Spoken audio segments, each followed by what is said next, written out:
Welcome to episode 234 of the Necronomicon.com. Tickets are now on sale as the official StokerCon pre-party returns.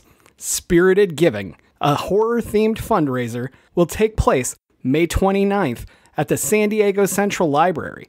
We will have live readings by Clay McLeod Chapman, Jamie Flanagan, Bridget D. Brave, Vincent V. Cava, Danger Slater, and I Zhang, as well as a live performance by YouTube horror narrator Mr. Creepypasta. And all of that is followed by meet and greets, book signings, photo ops, and more. All while raising money for the San Diego Library Foundation, particularly youth reading programs and the Books Unbanned initiative. If you're planning on attending StokerCon or you're in the area, you do not want to miss this event. It's going to be one hell of a night. Grab tickets now at www.spirited-giving.com and help horror leave a lasting impact on the community of San Diego. And I want to send a quick thank you to Fright Rags, one of our top sponsors for Spirited Giving 2024, May 29th, San Diego, California. Fright Rags has been bringing you the best in horror apparel and accessories since 2003, offering a wide range of products for your favorite creature features, slasher flicks, and cult classics. Officially licensed collections include titles like John Carpenter's The Thing, The Evil Dead, Creep Show, Jaws, the Halloween franchise, and so many more. Head on over to fright-rags.com. Make sure to sign up for their SMS and email newsletter to never miss a drop. Listeners get 10% off when they use the code NECRO10, all caps, at checkout.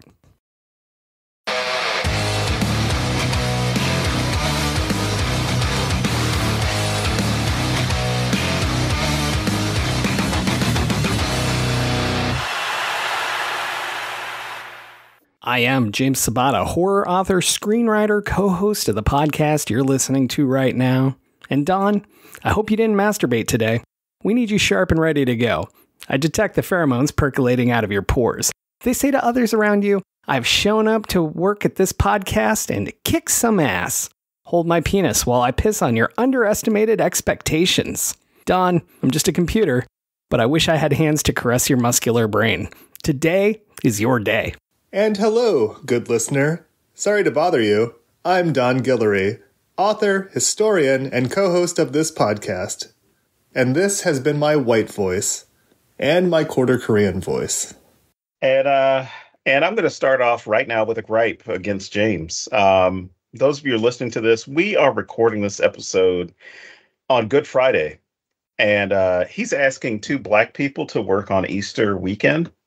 I kind of feel as though he didn't learn the lesson of this movie. Just the same way the Army Hammer's, or whatever the hell his name is, Army Hammer's character didn't understand that you might go in intending to create MLK, but what you ended up doing was creating Fred Hampton. Army Hammer has a lot of lessons to learn in all films. Oh, a lot. Did you know, and I didn't know this. Before swallowing. I didn't know that his family literally owns Arm and Hammer baking soda. I had no idea. Yep. But you know what the dumbest thing about that is? Like, his grandfather bought the company. They didn't name it Arm and Hammer. He was just some rich guy. And he's like, "Oh, that's funny. I'm gonna buy it because it sounds like my name, Arm and Hammer." I want to ruin my double feature now because my double feature is going to be fresh. And because of Army Hammer, because I believe that this is the same character. And so, yeah, I wanted to throw that out now while we're talking about him. But why don't you introduce yourself, good guest, mystery guest of ours, Vincent V. Cava, back once again. The V stands for vagina. It's Vincent Vina Cava, bitches. There you go. Whoa. Speaking of vagina, San Diego, named for a whale's vagina, is where Spirited Giving's taking place. And you're one of our guests, and I'm so excited to have you. It is, yes. I am Vincent V. Cava, author, filmmaker now. I think filmmaker since the last time I've been on this show. Celebrated guest, activist. I am an activist. Got a lot of causes that I'm fighting for. I've got a change.org form. Can I promote that? Sure, why not? Got a change.org form up. I'm hoping to garner enough support to remove the word "bussy" from the English lexicon. I mean, that's important. I'm sitting there, I'm like, I know he's going somewhere with this. I know he's not doing a serious thing. Where is he going? Listen. You know, as a portmanteau, it's an uncomfortable word. Combining the words boy and pussy, there is no place for that in conversation. So I actually have a list of God damn you possible replacements. First being the combination of man and pussy, which would be mussy, as in put it in that mussy. Good gentlemen. I'm so excited. This is what we decided to do for our surprise last episode. Speaking of gentlemen, that's another word we could use to substitute boy, which it would come out to be jussy. Not gussy? Well, it's a soft G. Gussy. So are the rappers that you have. Gussy would be a combination of girl and pussy, and that would just be repetitive. And unnecessary, yes. Good God. So aside from your change.org quest. Guy, pussy and guy, yeah. That might work. I'm going to write that down, Don. Make sure you put Don's idea next to it. Don. No, I want no attachment to this idea. Ooh, that gussy's looking good. Right, Don? The opinions of Vincent Cava are those of his own volition decision to make. What the hell? So aside from all of this, would you say you have any? It's a good point. Okay, and I think people need to think about it because it can be harmful. Look, good God. I was approached to sign a petition to put Robert F. Kennedy on the ballot. What does he think about? Let's see. Well, I was going to say that there's a greater chance of me voting for that man than there is of me using any of those words. And I flat out told them, no, I'm not voting for him. You're part of the problem. Yeah, I know. That's what I get told a lot. I want you to think about this during Easter. I do. Is it appropriate for me to be using bussy when James, better alternatives like... I'm not here anymore. I left. As the non-person of color in this discussion, this is a serious question.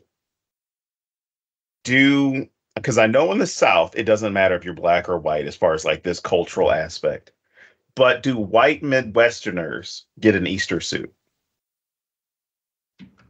Like buy a new suit just for Easter? Nah, fuck it. You already answered my question. Yeah, no, that was exactly my point. Like, they might have a suit that they wear specifically for Christmas and Easter, but they don't like get new stuff. Okay. All right, you answered my question. But then it would still like they wouldn't wear it the rest of the time. So no, but also that's as close as it gets. Okay. Easter is a wonderful pagan holiday. It is. Sir, did you have any monster books you wanted to push on this show, or like? I know we're giving him his chance. Come on. Hey, you know what? I need to raise awareness for the cause too. Okay, there's gonna be time to be talking about Midnight Monster Madness. What's that creature? I was just about to. You didn't have to interrupt me. I was just about to say.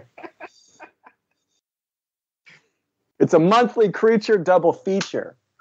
Written by myself, Vincent V. Cava, Big V, the man, and James Sabbatical. There you go. And it's is that how you pronounce it? I never knew. It doesn't matter. And, I introduced myself at the beginning of this episode. Oh, all you had to do was listen. I don't listen to your show. I wouldn't either. A couple things really fast. It's Sabata, but when telemarketers used to call me, that ties into this movie. I used to answer and ask them if they were looking for Ma Sabata, and then I would make masturbating jokes and see how long it took them to hang up on me. And that's a true story from when I was a teenager. But no, the Midnight Monster Madness, I want to throw out that it ties into there's a lot of masturbating jokes in that book too. Are there? I haven't read it. We've discussed it. So I think we should do an entire just one on like evil sex toys. What do you think? Yeah, I think we should. Cool. Let's do it. We've decided that here and now there will be a Midnight Monster Madness at some point with just evil sex toy creatures attacking people. So there you go. Way to play along, viewers at home who are watching blank screens for some fucking reason. They thought they were going to listen to us talk about a movie. We'll get to that. Sorry to bother you in the meantime. No, so really, Midnight Monster Madness came about because Vincent here and I have been friends for some time and enemies for some time, and we thought we'd make use of both of those and write books together. And he just really wanted to write stories that were better than mine and be better than me. And this is the only way that we can do it. But we need you to buy them so that you can decide which ones are better, so we can boost his ego. Did I get all of that right? Yeah, that's about right. So yeah. What else do you got? What do you want to tell people about? Tell them everything. Should we talk about Shadows in the Stacks? When is this dropping? Yes. April 15th? Is that when this is dropping? Yes. Oh, well, then can I say, if this is dropping April 15th, can I say, go and pick up Midnight Monster Madness? It's coming out in just 5 days, 4/20, blaze it. What are the stories in the first book? Well, we've got Hair of the Dog, of course, which is, I don't know, I didn't read it. And then there's this other really good story called The Thing in the Sink, a wonderful, creepy tale about a cautionary tale about what happens when you don't do the dishes. We've all been there. Absolutely. There's some other stuff in there too. But Hair of the Dog is about addiction and what happens when you stop feeding it. There you go. Yeah. So what's Shadows in the Stacks? And I will pretend I've never heard of this. Shadows in the Stacks is it's a book. It's all me. It's me. I did everything. I think it's important that people understand just how big of a role I had. I basically wrote every story, even though it's attributed to other authors. But I also edited it, came up with it, published it through a publisher, of course. What else did I do? Shipped it, distributed it, bought it, purchased it. Yeah. We're the worst promoters ever. Amazing. And it's a wonderful horror anthology featuring some of your favorite writers. We've got New York Times bestsellers. We've got some of horror's best up-and-coming people, up-and-coming horror writers. And what we're doing is we're celebrating fiction. We're celebrating literary themes that are being banned across the country. Banned from libraries. You probably heard about it in the news. Can't help but come across it on some story about it on your Facebook feed or whatever. And we really wanted to give back to libraries. So the sales will be going to the Library Foundation SD, where it will be the money will be redistributed through the San Diego Central Library. And it's a great little book. We've got some awesome authors. It was an honor to work with, an honor to be featured with in this book, and this is probably one of the coolest projects I've ever done. Nice. So, book bans. I talk to people like my mom who act like this is something that happened 100 years ago that doesn't happen anymore. And according to the American Library Association, 4,240 books were banned last year alone here in the United States. And the majority are LGBTQ plus or people of color, and their experiences and voices are the ones that are being banned. And not exclusively, but that is the majority. And there's just a lot of push in especially smaller communities to get rid of books that they don't want youth reading or having access to.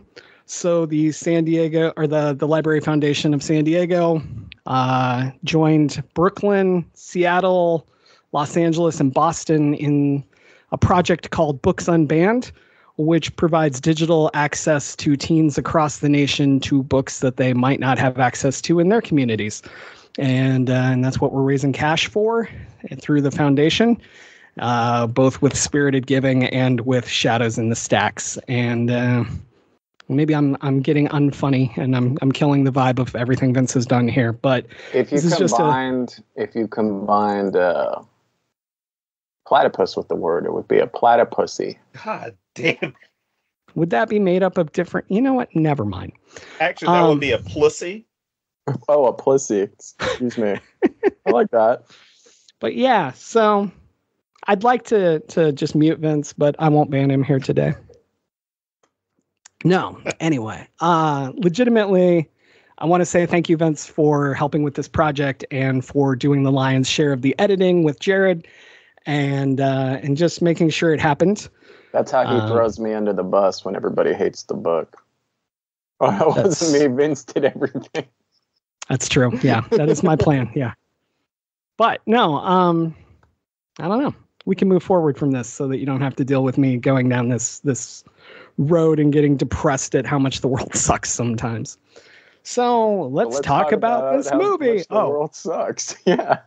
I know. That was very purposeful. But anyway, normally I would ask why you picked this movie, but you had not even seen it. I wrote you and said, hey, I want to cover this movie. You should do it. And I really went into this because of the bizarro aspects towards the end. And obviously we're doing this book series with creature features. So I thought it was fun to give you a movie that had creatures of some sort in it. And you came away with a very different view than I expected going in. And I can't wait to hear you talk about that. Couldn't help but view the horse sticks. Look, I knew this episode when James pitched the movie. I think those are called. Hey, we're going to be doing this movie. All I thought was, God damn, we're going to end up with another discussion about the anatomy of a non-human being, a non-human entity, and its relationship to human anatomy. Okay, but hang on. But we haven't even gotten to the horses yet. We're fuck the chicken splice or not. What? God damn! See, I knew it. So silly for you. Oh, I missed the joke. Yes, and then she would swap gender at that point, as according to the science of that movie. Jesus. All right. She has to engage in sex in order to change gender. It's been an ongoing thing on our show since like episode 27, where we just talk about how all alien genitalia in movies is made to let men fuck it. So it always lines up with us. So yeah. What about aliens? All right, wait. Before we go there, I do need to explain this. That in itself is related to this imperialistic conquering bullshit that's out there, right? And if you look at something like even Christopher Columbus's his journals, he talked about the sexual attractiveness of not walruses, manatees. Well, yeah. So of course, everybody was fucking manatees back then. Well, and I think the issue is because there's so much of this sci-fi stuff that revolves around having aliens that have human-like emotions, or at least understood emotions, and then you also have body features that can be used for different purposes. Even with the movie and the TV series Alien Nation, like the aliens had anatomy just like the human beings, but their sexual organs and erogenous zones were in their spine. Yes. So, it was anyway. Yeah, But can we go back to the manatees? We know there is evidence to suggest that the mermaid theory, the mermaid myth, comes from manatees, because manatees have the most human-like vaginas. So sailors that were out at sea for months, sometimes years, they would come across these manatee pussies, these mussies, and they would just go to town on damn it. I knew this was where it was going. Don, do you know why mermaids wear seashells? They outgrow their bee shells. Ooh, I like that. I'm going to use that. Now that no one's listening and the three of us are alone, I'd like to know your thoughts on this fucking movie. God damn it. All right. Here we go. These are the themes. These are the themes that stood out to me. And of course, there are more themes and metaphors being represented. But the whole idea of masculinity, but not just masculinity, more specific Black masculinity, and the sometimes castration of that by different systemic things. But the role of the media in presenting something, but not talking about how it could be problematic with the worry-free living, the worry-free centers, or whatever the hell they were, which were just labor camps. Obviously, capitalism, and then of course that connection of capitalism to the system of slavery and chattel property. Yeah, you have three very different, or you have three levels of slavery being depicted in the film. You have the horse slaves, which are just absurdist, bizarro, totally ridiculous. And then you have, and that like this is like something that you would see in a satire, obviously. And then you have the worry-free people who are literal slaves. So when we see the worry-free people, we can, in a way, we can associate that with slavery. And I think the thing that the film does that's very brilliant is that it shows the people at the call center too, who are working unattainable wage. They're working for wages that are far beyond their living standards. They can't hold down an apartment. They can't pay for their groceries off the wages they're earning. And in a way, that's that's a form of slavery, and a very real one that millions upon millions of Americans are dealing with today. As prices go up, everything from housing to food, and wages remain stagnant. Our low-skilled labor jobs, or our low-skilled jobs, end up becoming quote-unquote low-skill, end up looking more and more like slavery than an actual profession. And I think like I was saying, I think it's one of the really intelligent things that the film did. Was you don't even realize that when they're going into this job, they're thinking, when Cassius heads into the job, it's like, I needed a job. I need to get paid. I need to make some money. But he's essentially entering a different type of slavery. It's not mandatory, but really living within the system when you're born impoverished and not the right skin color is mandatory. So it doesn't matter if you're getting a job at a call center and you quit 2 weeks later to get a job at Walmart. It's still slavery. You're still working for peanuts, and you can't. You'll never be able to save. You'll never be able to retire. You'll never be able to build a better life for yourself. And I think that was, one of the really fun things that the film did. I'm sort of rambling now. Somebody save me. No.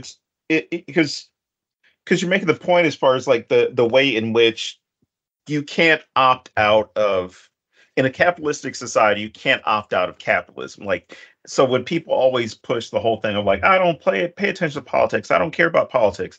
Politics is going to care about you regardless of you caring about it or not. Capitalism is going to have an effect on your life, whether you care about capitalism or not. Oh yeah. And so you just see the idea of what is really exploitation being treated as though it's a good idea. This is the American innovative dream, right? Yeah. Or dream, or that if you work hard enough, you can work your way up. And even that was presented as a lie in this film, in the sense that, did Cassius get the promotion? Yes. It didn't happen immediately. It didn't happen because he showed he was great at his job. It happened because they needed to split the picket line. Right. They promoted Cassius not because of the promise that they made him, but because it was beneficial to them. Mm-hmm. Which is a great labor, a labor dividing or work labor dividing strategy, which is, we're going to pick somebody that's going to stop the complaining. And stay with me. One of the best examples I found to prevent social activists from having any type of say over what you're doing was what Disney did when they released Pocahontas. And that was, they gave some very prominent indigenous activists voice acting roles in the film. So when the film came out, Disney couldn't be blamed or couldn't be targeted for being insensitive to indigenous history, things like that. Let's talk about that. Yes. The film does definitely jump into hypocrisy, and everybody in this movie is a fucking hypocrite. That's one of the things that I loved about it. When I said to you guys that I thought it was really cynical and depressing, it's because it spoke some harsh truths. Truths to me. And there's multiple instances of people selling out. It's not just Cassius. And you can't even blame him, because everybody's doing it. From the fucking, what's her name? The protester that pelts him with the Coke can. Mm-hmm. What does she do? She sells out and becomes a celebrity, right? Yeah. The entire movement gets co-opted by capitalism. It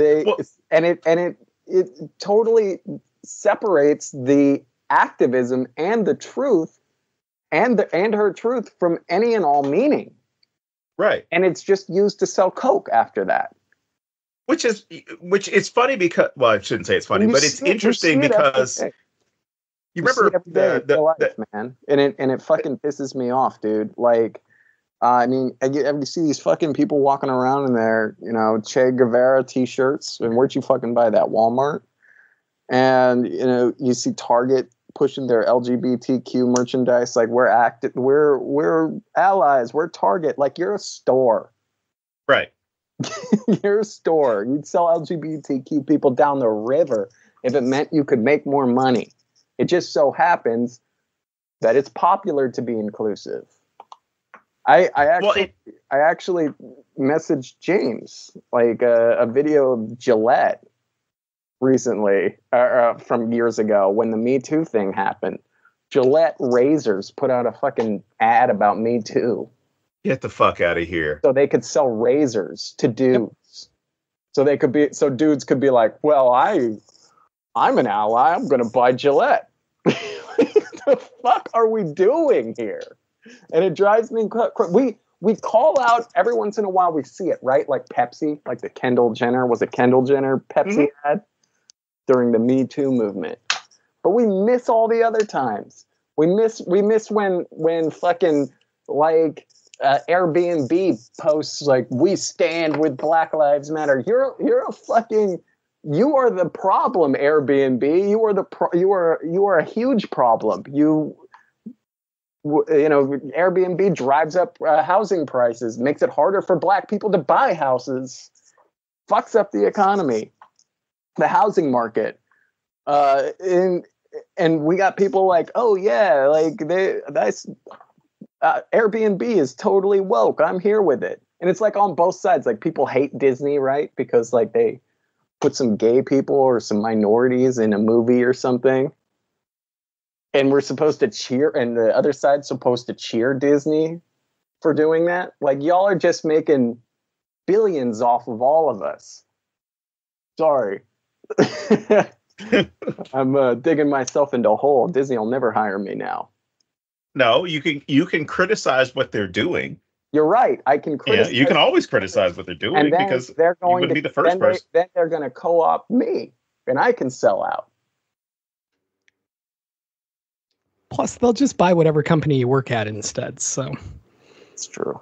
Vincent Vita Cava was talking shit about us. Close this publishing house. Fucking mouse. What was that, James? Nothing. I want to go back to what you guys were talking about earlier. I have a legitimate question. I actually Facebooked this to Don earlier, and I want to know your take on this. So you talked about labor exploitation, talked about slavery. What is the line between the two? Is there a line between the two? Are we like, how does that compare to slavery as we think of it, etc.? I wanted to just really delve into that topic, and like you were saying, when you're part of the system, you are enslaved to that system. But I'm just trying to find out what you guys think about like that line, and if there is one. Capitalism. I didn't respond, did I? I was saying to James, I figured you were saving it for this. So no, it's like, I guess I didn't respond. I'm sorry. Go ahead, Vince. No. You go. I was talking over you. Well, I was going to say okay. It really comes down to, you have slavery itself.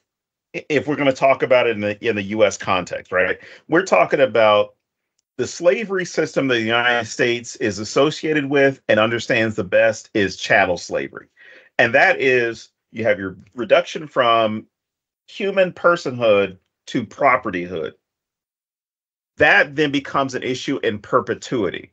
Other civilizations, whether we're talking about parts of Western Sub-Saharan Africa, even parts of Europe, parts of the Middle East, parts of Asia, slavery was a social classification.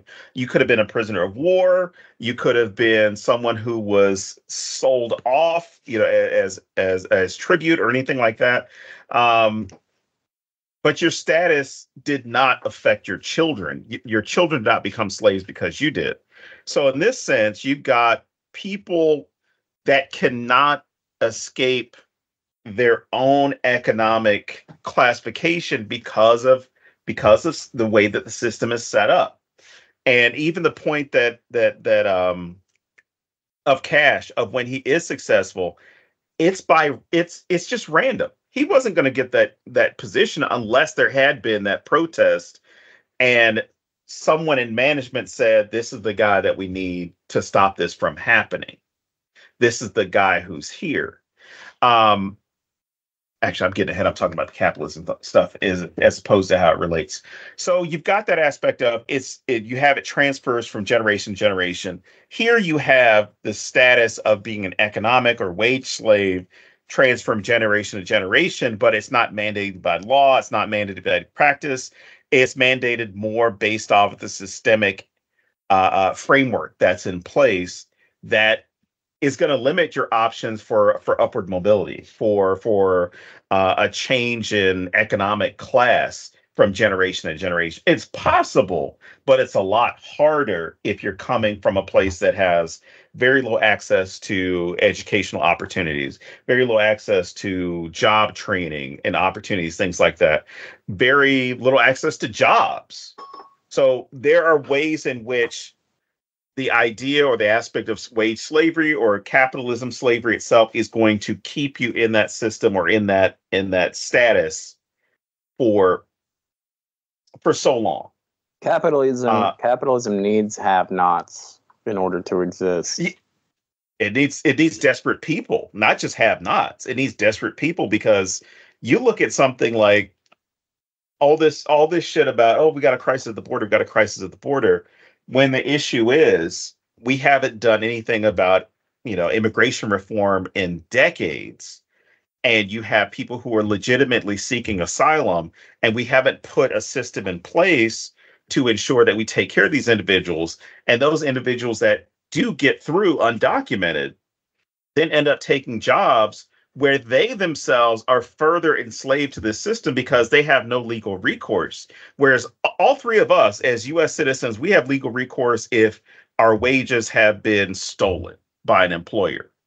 But if you happen to be an undocumented person, you're further thrown into the status of being a wage slave, because there's nothing stating that individual who hired you has to pay you, because they can simply call immigration, call ICE, call police, sheriff's department, whatever, to come pick you up, haul you away, and they never have to pay you. So you've now given 6 months, a year, 2 years of labor where you've gotten nothing back in return, or the opportunity for you never get anything in return. That also entirely depends on how much legal recourse we have. And how wealthy the employer is. I've received class action lawsuit checks for like 3 or 4 years over a lawsuit that I was thrown into, where I was receiving I was working for basically free, and those checks were like $1.75, dude. The corporation settled. They paid out a chunk of change to the lawyers. The lawyers divvied up like pennies to everybody else, and nobody really got their money that they were owed. So, yeah, they stole wages, but right. They probably still came out in the black on it even after getting caught. Oh no, most definitely, and that's not what I was trying to. To say. It was just an issue of you and I at least have some type of recourse. Might not get all of our money, but our freedom is. I don't have the money to sue. What is the freedom? What freedom are you talking about when I have less rights than a major corporation? I don't mean in that sense, Vince. What I mean as far as like you at least have the option available to you. You might not have the finances, but with the legal framework, you can sue and possibly win. Whereas if you happen to be an undocumented person, you're further marginalized, further taken advantage of, because you can't use the court systems, because if you even try to use the court system, your status is going to come into question and is going to lead to a deportation. And then there is no opportunity to, be compensated for lost wages or anything like that. Let's be real. I can't sue a Fortune 500 company. Oh, no. No, I don't have the money to keep up with those lawyers. That their whole MO is to keep you tied up in court for years and years until you run out of money. It just and that's what I'm saying. Financial means if I won the lottery, different. But then I probably wouldn't bother to sue them anyway. So it's weighted for the wealthy. The system is weighted for the wealthy, but it's not just weighted for the wealthy. It's weighted for the corporations, which are something else entirely. I think you're both hitting exactly why I asked this, because I do feel like I'm not saying it's exactly the same as chattel slavery, but I'm saying like you are kind of keeping your kids in it, because if you can't get ahead, they don't have the resources to get ahead, right? Right. And so like that's why there's such a blurred line for me of labor exploitation and slavery. And this is all fascinating to me, but it kind of I just thought it was me like not understanding something, and you've both kind of made me go, "Oh shit, like this is exactly what I was wondering." There's a lot of debate as far as with that. That's why I when I'm talking about wages, I'll say labor exploitation or wage slavery as opposed to the other. because it can often get misconstrued. I mean, you look at prisons themselves, right? So you have the prison industrial complex that is dependent on a certain percentage of beds being full. They will penalize states, Texas being one of them. They will the private prison businesses will sue states if the percentage of beds falls below it. Excuse me, percentage of occupied beds falls below a certain number. So now they've created an incentive to then arrest more people, put more people through the legal system, put more people through the punitive system. But then you also then end up spending more money for the police because now we have more crime we have to take care of. We have all these things that need to be done in order to make sure that we get rid of crime, right? So those individuals that are now going to be imprisoned can now be used as a labor force, which they are in many states. And you have dozens of private companies, limited brands being one. You have McDonald's with meat packing. You have all these different companies that make use of the prison labor because they can use the 13th Amendment, the loophole in 13th. I shouldn't even say it's a loophole because it's clearly written. They use the wording of the 13th Amendment as well as previous court cases to deem that they don't have to pay prisoners a wage that is comparable to the outside workforce. So they can pay someone to make panties for Victoria's Secret 15 cents an hour. Right. And then Victoria's Secret will charge $30 a pair of panties or whatever they happen to charge. Right. So the prison itself gets a percentage of the money they get money because the contracts that are made with those companies. Those prisoners get pennies. The state gets to argue, hey, we're saving money by not spending all this money on prisons because the private prison is making money from contracts with so-and-so. So that you have this moment like with the worry-free people where people look at it and say, like, what do they have to worry about? I mean, you got three hots on a cot, like Uncle Serge says. You get three hots and cot, roof over my head. I don't have to worry about any of this stuff. And you see for a lot of people, the idea of company towns, if you presented it the way it's presented in this film, as far as the marketing, people would run off to go live in a company town now, sadly, because they don't know the history of them and the fact that those company towns, they dictated the currency that you used. So if you happen to be, I don't know, like Bessemer Steel in Alabama, you happen to be the Bessemer Steel company. You now have a Bessemer Steel coin. Sometimes you would have printed money. And the only place you could use that money, because you're being paid with their money, the only place you could use it was the stores that they owned. So you then become a consumption slave as well as a wage slave. So you're making money from this company, but making profits for that company that company then uses to exploit you further by buying other things that you are going to need, grocery stores, gas stations, whatever. And the only money that they will accept is the money that they give you, not a standard paper currency or fiat currency. It is going to be theirs. And there is no exchange outside of that. So you have a lot of people that mining, whether we're talking about for iron, coal, anything like that, they died in the same places. Something that definitely happened. That it's, I believe it's unconstitutional now. They can't do that. Amazon's actually talking about doing it. They've been talking about it for a few years now.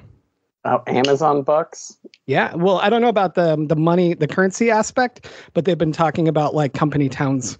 Oh yeah, Google wants to build Google Village in downtown San Jose. Yeah, and Hershey did it back in the day as well. It's similar with different. You know, Google's been doing a different sort of strange business. Their business tactics are strange too, right? Like they pay well, but they expect you to work there all the time. Right. Why they hire young right out of college, right? And if you don't, they'll send a shuttle to pick you up, drive you to your place, and then they got a cafeteria you can eat at and all that. Sounds great. And a gym? Laundry service? Yeah, until you realize that you're eating, sleeping, fucking Google. At work. Well, they're fucking you. Because you get paid a nice paycheck, but you don't really get the time to fucking use it. And that's why all those things didn't make sense to me when they first started advertising, like, oh, they've got a ball pit and a slide. And my thought was, how much are you fucking paying people? What are your benefits?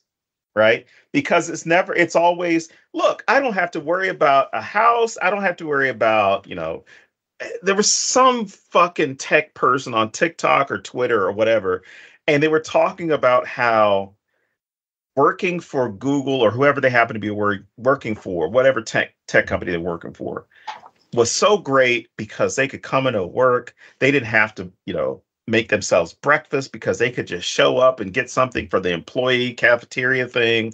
Or if they had a stressful time, they could just go off somewhere and sit on the swings. And I'm sitting here like, you don't understand what the problem is. The people that are working these other jobs don't have access to those same things. So yeah, it would be great for somebody if I happen to be struggling. I'm working barely a livable wage, and my business offers things like food or dental service on site or whatever. That's going to be a great aid to me. It's not going to be a luxury. That's going to be a benefit. Whereas you have something where it's already a financially viable mega company. And you're hiring people, as you said, Vince, you're hiring people young, right out of college. You're hiring them right out of college because you don't want them to have lives. You don't want them to get married outside of the company, and you don't want them to have children. You don't want, and if they do have children, God help them. Well, then at least they have a daycare on site that you can just bring your kids to for hours and hours on end. While you work and work and work and never leave, but we're paying you well. It's amazing to me how many red flags of domestic violence you just hit in this conversation. like seriously, cutting you off from everybody else, making you completely codependent. Like, holy shit. Yeah, they don't want older workers, at least not in the roles where they want to be exploiting people. And it's the same thing. And people, if you have anybody, listeners that hear that might be like, well, I work at a tech company and I'm educated. I'm smarter than Vince and all of that. It's like, well, you have to understand like how much they own your ass. And that's the scary thing. What do you do when they don't want you? Well, I say if they did make that comment about, hey, I am smarter than you. My question then would be, have you unionized? Because if you haven't unionized, you're not smarter than us. Right. My question becomes, what do you do when they don't want you anymore? Like you're so built into this system. Well, I mean, if you're in Silicon Valley, there's a bunch of stupid money being tossed around. Hopefully you land on your feet and get another gig. But there's so many people that are getting into tech these days. It's tough. It's tough. All right. I tell you what's going to happen, James, because I know of a couple of fields where this happens to people. No. What those individuals do, unfortunately, is they end it. Because historically speaking, you saw this with people being replaced in the workplace in the 50s and 60s, actually more so the 60s and 70s with a rise in suicide, right? This idea that, oh my gosh, we're men, we can't take care of our families. Same thing during the Depression era. You saw that take place because so many people were connected to their job, and their job was their identity was their job, that when that was gone, it was over. It'll probably be AI. It'll probably be AI that causes the middle America. Oh, more than likely.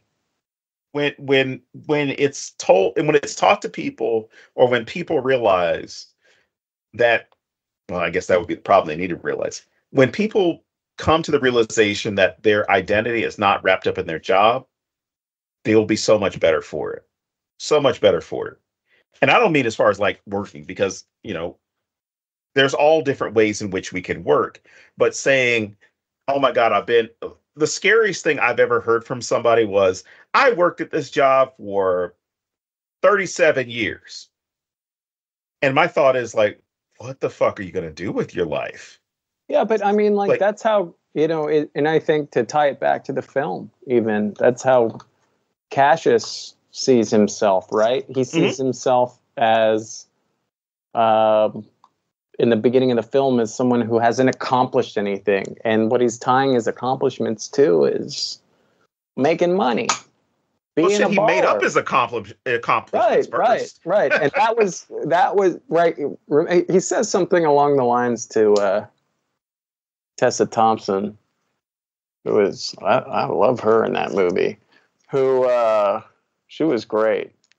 But he says something along the lines of like dying without having accomplished anything. And, with the sun exploding and all that. Yeah, it's just some real nihilist shit. And, not, like how he doesn't want that to happen. He wants to have some sort of an accomplishment. But he ties his accomplishments not towards the friendships he makes, not towards the relationships he has or the memories he's made, but he ties these accomplishments towards money, towards work. Mm-hmm. And because he hasn't held down like a big baller job, he considers himself a failure in life, which is depressing. Absolutely. Because you're taught all the time, like what you do in life matters, right? And a lot of people include whatever type of employment they had or the ability to make money, right? Sure. There are so many examples of there are a couple more. I don't want to jump ahead in the film. We'll get to it when we get to it.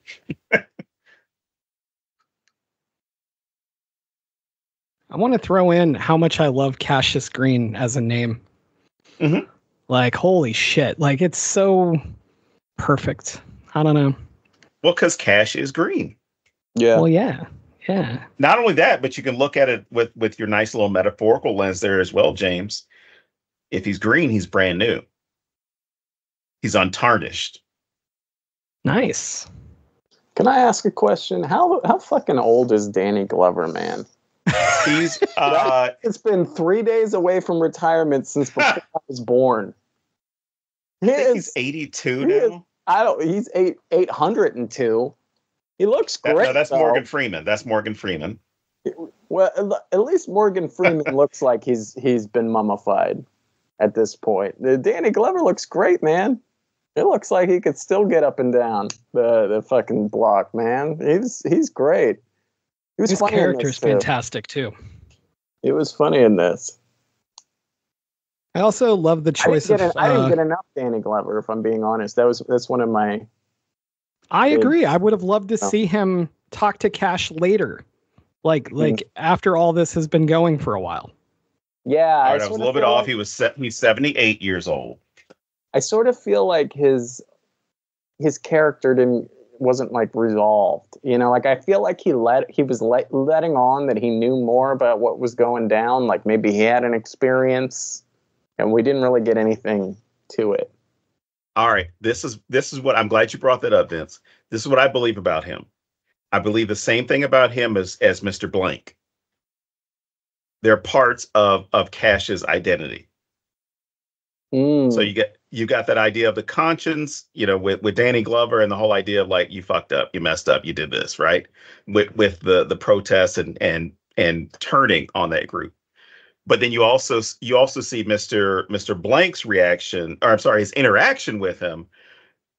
And it's clear from some readings as well as looking at the film again, that part is just who he thinks he should be.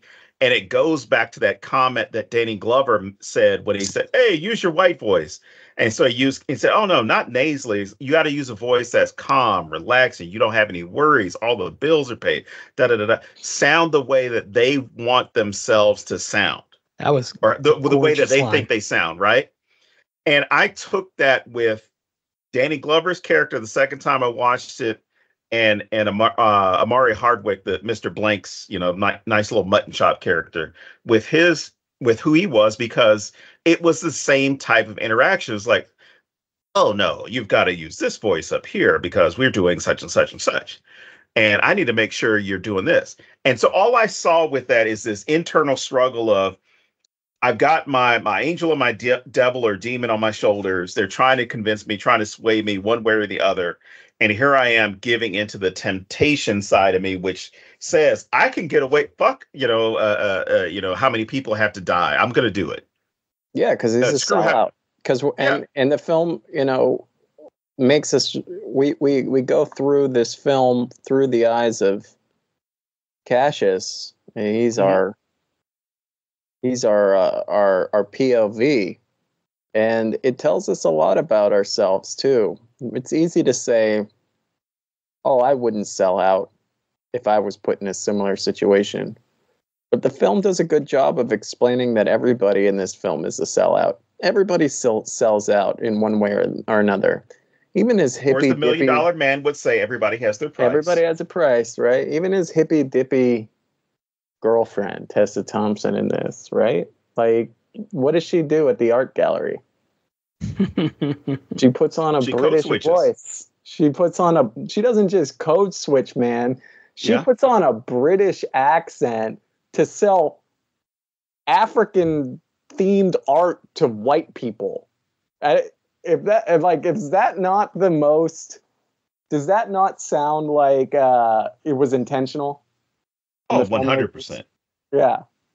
So because you look at accents, right? The least threatening black accent there is a British one. And it's not even the idea that it's not black, right? It's the idea that this is a black person, and this is nothing against any black people with British accents, but the perception is this is a black person that is better than other black people because they speak with a British accent. I already have high esteem for white people with a British accent.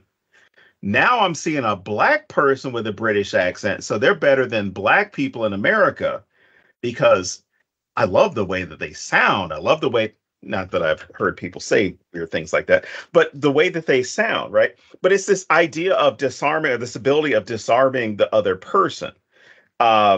Where if you've got a black British speaking person, it completely disarms the conventional, like, American consumer. It's outstanding the way it's done. Yeah, and the irony isn't lost on me that it was a British accent as well, considering that she's selling art that's all about Africa with a British accent. The country that basically colonized and took everything. It's such a FU, like I got mine type of situation. And it's really like meant, I think it was the filmmakers or Tessa's or whoever's idea it was for her to use that accent. And I really think that was intentional for that reason, just to kind of hammer home the hypocrisy that we all have in ourselves when it comes to this money, when it comes to getting this money. Well, and it goes back to how willing we are to dance, to put on our little shoes and do a little tap dance for our rich white overlords. And I think it goes back to the give them the voice they want to, whatever you said earlier about white people and the white voice. The British thing rolls into that because there is just this weird thing in American culture where everybody wants an accent and, oh my God, an accent. Like, so not only is, I love everything you just said about African art and a British accent. That was amazing.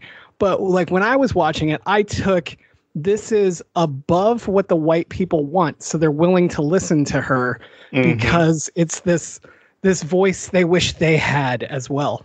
But what you just said to add to it just makes this so much better to me, as much as I already loved it. Yeah, I wish I could articulate it better, but that was immediately where I went when I love it. When I saw her doing that, and I was like, "You bitch!"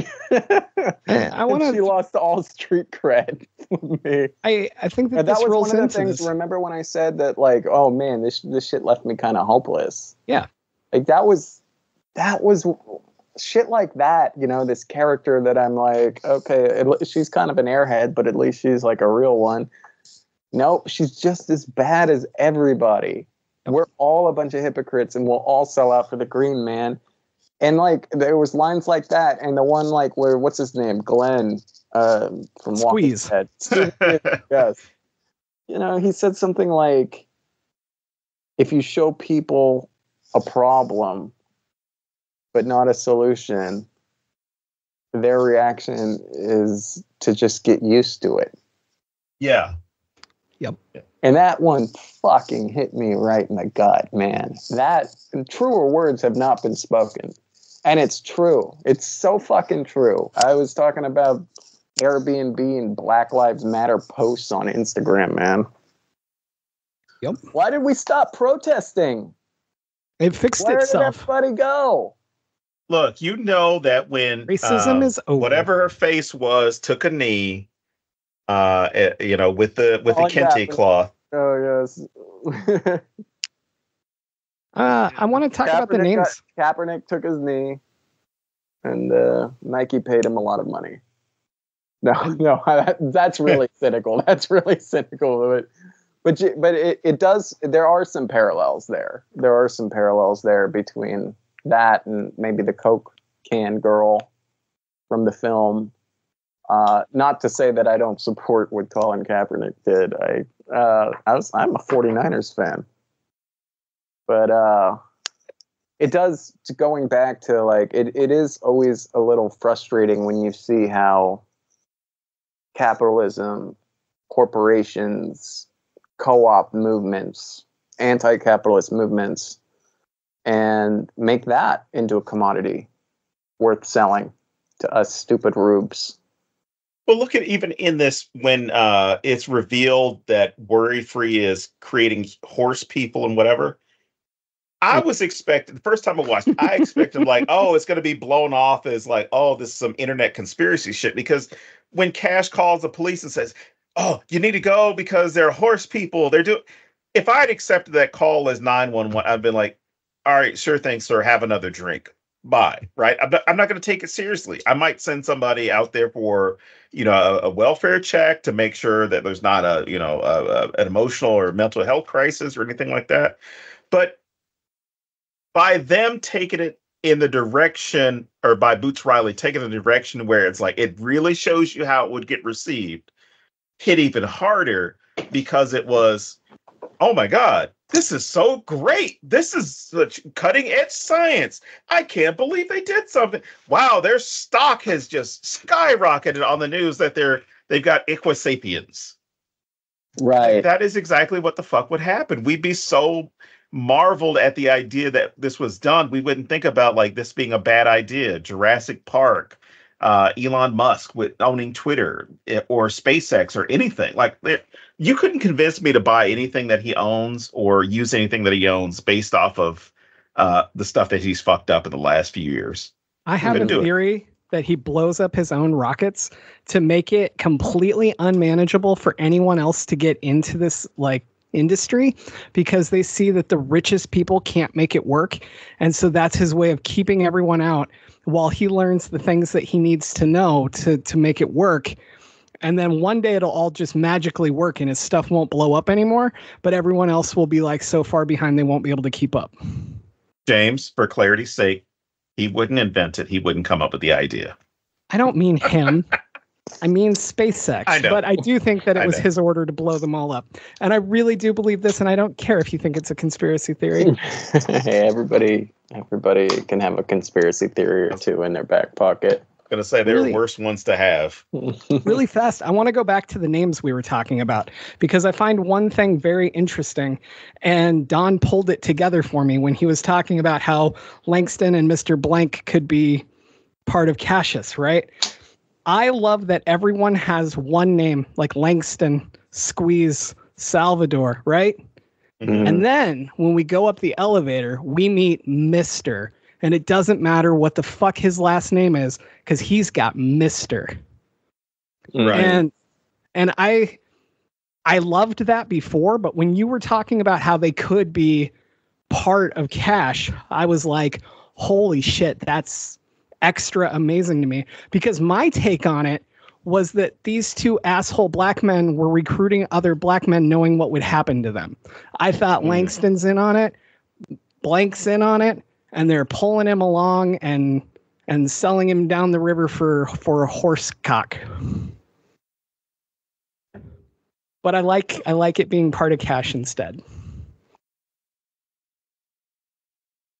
I think that's it. Being part of him helps demonstrate that internal discussion any of us would be having. Because I'll be honest with you, I'm not in the movie. I'm not Cash. I'm not going through Cash's circumstances. But when Armie Hammer's character offers him the $100 million, I was seriously watching the movie both times, thinking about whether or not I would have the strength to say no, because my first thought is, yeah, I would be doing something stupid, but I could actually help some people with this money and do some things, because what Cassius does with his first actual paycheck, or at least a request for an advance, he's like, hey, I need to go help my uncle. I need to go pay, I take this money and I go pay the mortgage. There wasn't enough Terry Crews in this movie either. I'm sorry? I needed more Terry Crews in this movie too. Yeah, especially since he had hair. Yeah, it was just wild seeing him with hair, huh? You see how Cash, at least with the money initially, it's I can help other people, but then it becomes this understanding of, if I don't do it, I'm on the table, I'm on the menu. So if I do this, I'm not going to get hurt, and I can help people around me. I don't know any of these other people that are out there. They're just numbers. And that's what you see with a lot of these companies that don't know, like, the Bangladesh fire a few years ago. I can't remember, it's probably even longer now, but the Bangladesh fire, how we had American influencers and whatever that were using these factories and had no idea what was going on, in the same sense that they made fun of it in Glass Onion with Kate Hudson's character, where there are these texts that revealed where somebody's saying, hey, we're making your products in a sweatshop, and she responds saying, oh, that's perfect, because she thought a sweatshop was where sweat clothes were made, sweat clothing was, the sweatsuits were made. Mm-hmm. But showing how I don't care, because I'm so removed from whatever this is. I don't think whatever bad is happening. Actually, I don't even think that anything bad is happening, because I'm concerned with, there are 50,000 pairs of,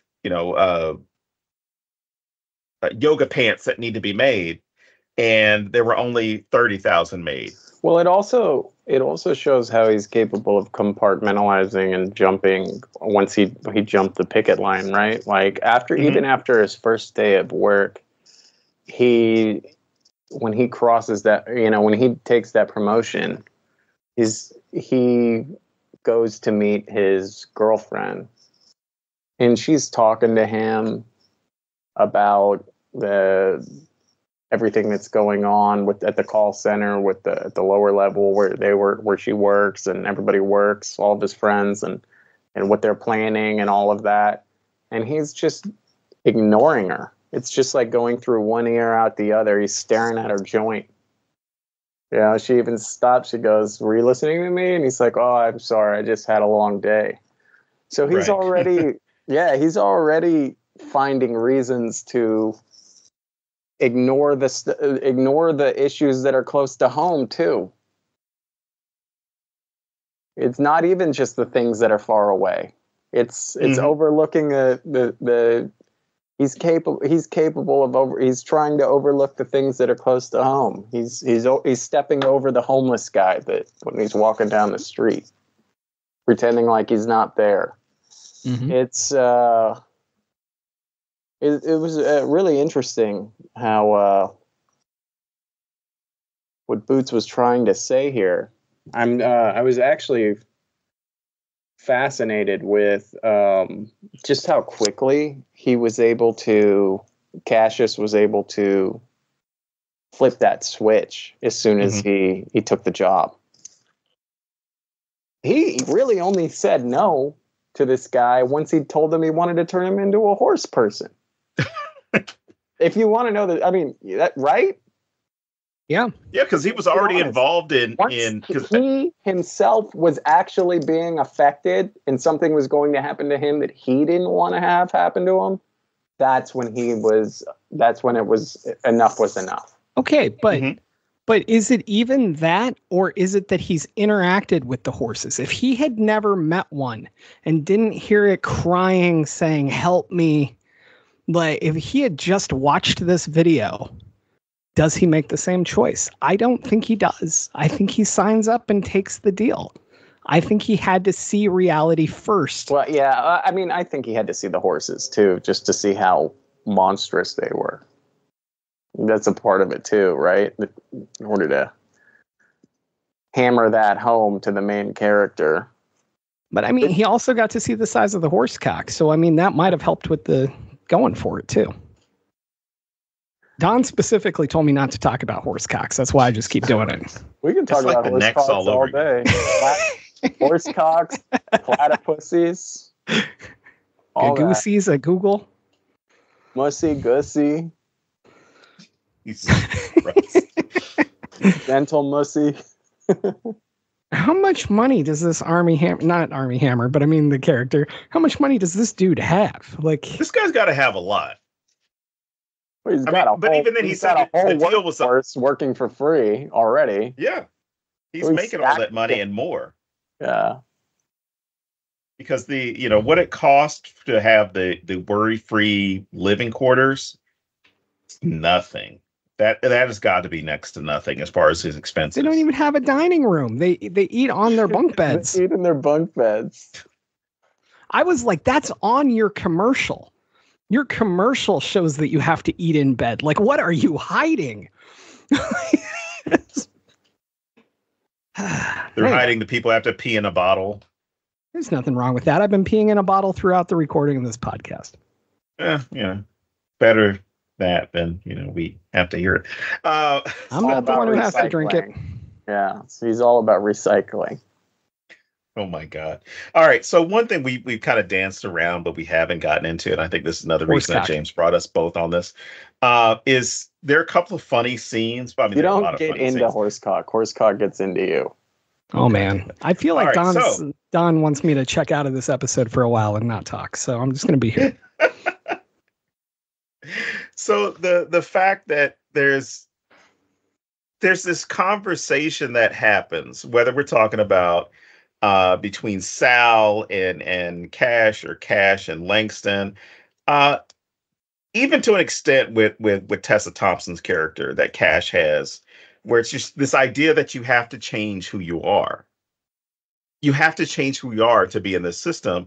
And so whenever people are talking about liberation from a political standpoint, political and social standpoint, they're talking about, I don't have to participate in that. That's what liberation means, is if the liberation from capitalism means I don't have to participate in capitalism in order to survive. Consider the way the system is set up in the United States, pretty difficult to do that unless if you happen to be one of these people who goes off the grid completely as far as raising all your food, having all your electricity, all the stuff. But even with the code switching thing, a lot of people referred to it the longest time as talking white, acting white. There were all these different ways that were used. Some were used in a negative way, some were used in a neutral way. So for the vast majority of non-white people who use code switching, it is done for survival. It's not always done, and even with Tessa Thompson's example in this film, where she has that British accent, the accent is about her survival in the sense of, this is the only way I can make money. Like, I can make substantial money doing this. It's for the short term. I'm not going to change who I am totally. I'm going to change who I am and put up a mask, put up a costume, put up an act for this person, for this person-to-person contact, so that I can keep a roof over my head, or keep clothes on, or food, those types of things. And you have a lot of people who do code switching because, as we alluded to earlier, code switching disarms the other individual. So if I speak with a certain accent, or if I especially speak with a foreign English accent, the person who may be apprehensive to engage with me is going to be more intrigued, actually take some interest in talking to you because they don't see you as the same as the other people that they've already categorized you with. I just want to say, since you're going on Tessa Thompson again, did you notice? Did you notice how her art performance mirrored that stupid show that she's talking shit about earlier in the movie? God damn you! Like, it's just her standing up there while people are throwing shit at her. Yeah, it's like the same thing as that stupid show. I'm gonna get the shit kicked out of me, or whatever it was called, or I'm she's just getting the shit kicked out of her. But that's what the system does. I did not make that connection. That's what the system does. Because I even tried to liken it to or relate it back to sex work, right? So this idea that, oh my God, I can't believe these people are selling their bodies for a living. That's what the fuck everybody's doing in this system. Oh man, you just doing it in a different way. Selling our bodies, yeah, man. You're doing it in a different way. It's so true, man. Our blood, our sweat, our tears, and they give us this fake made up thing called money. Uh-huh. And then we just turn around and we hand that money to these fucking corporations that are just draining other people or draining us. You know, it's fucking wild. Sometimes I look at like corporations, giant megacorps, publicly traded ones, as these like pagan deities, you know? Like they're these things that are just bigger than humanity that just run the world. And they don't think like people think. They don't have empathy, or they don't have, normal human ethics. We talk about like Target was pro BLM, and it's just like, no, they're not, dude. Target pro bottom line. It's all about growth. It's like, and that's what these gods that are living amongst us, like Target and Walmart and Google and whatever, Amazon, like their whole goal is growth. Can I make more money? How do I get more of this money? And it's kind of crazy when you think of money as a substitute for your time, your blood, your sweat. Mm-hmm.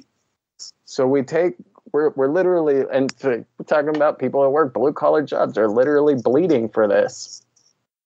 We're making these sacrifices to give to these deities. It always freaked me out when I thought about it like that. And even the CEOs we go after, like, oh, this guy's a billionaire CEO, he's a rich asshole. And it's like, yeah, but he's not as powerful as the company. These guys aren't even as powerful as the company they create. If some CEO gets, a crisis of conscience when their company's planning on building a pipeline through an Indian reservation and says, I can't be a part of this, what the fuck happens? Board of directors ousted. Board votes him out. Yeah. And same to any other board member. And they bring in somebody who will do what the company wants, what these gods ask of them.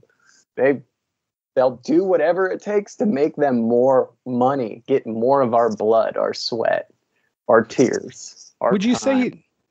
Would you say that you've ever written a short story that touches on any of this, and which anthology that might be available in that you could pre-order right now?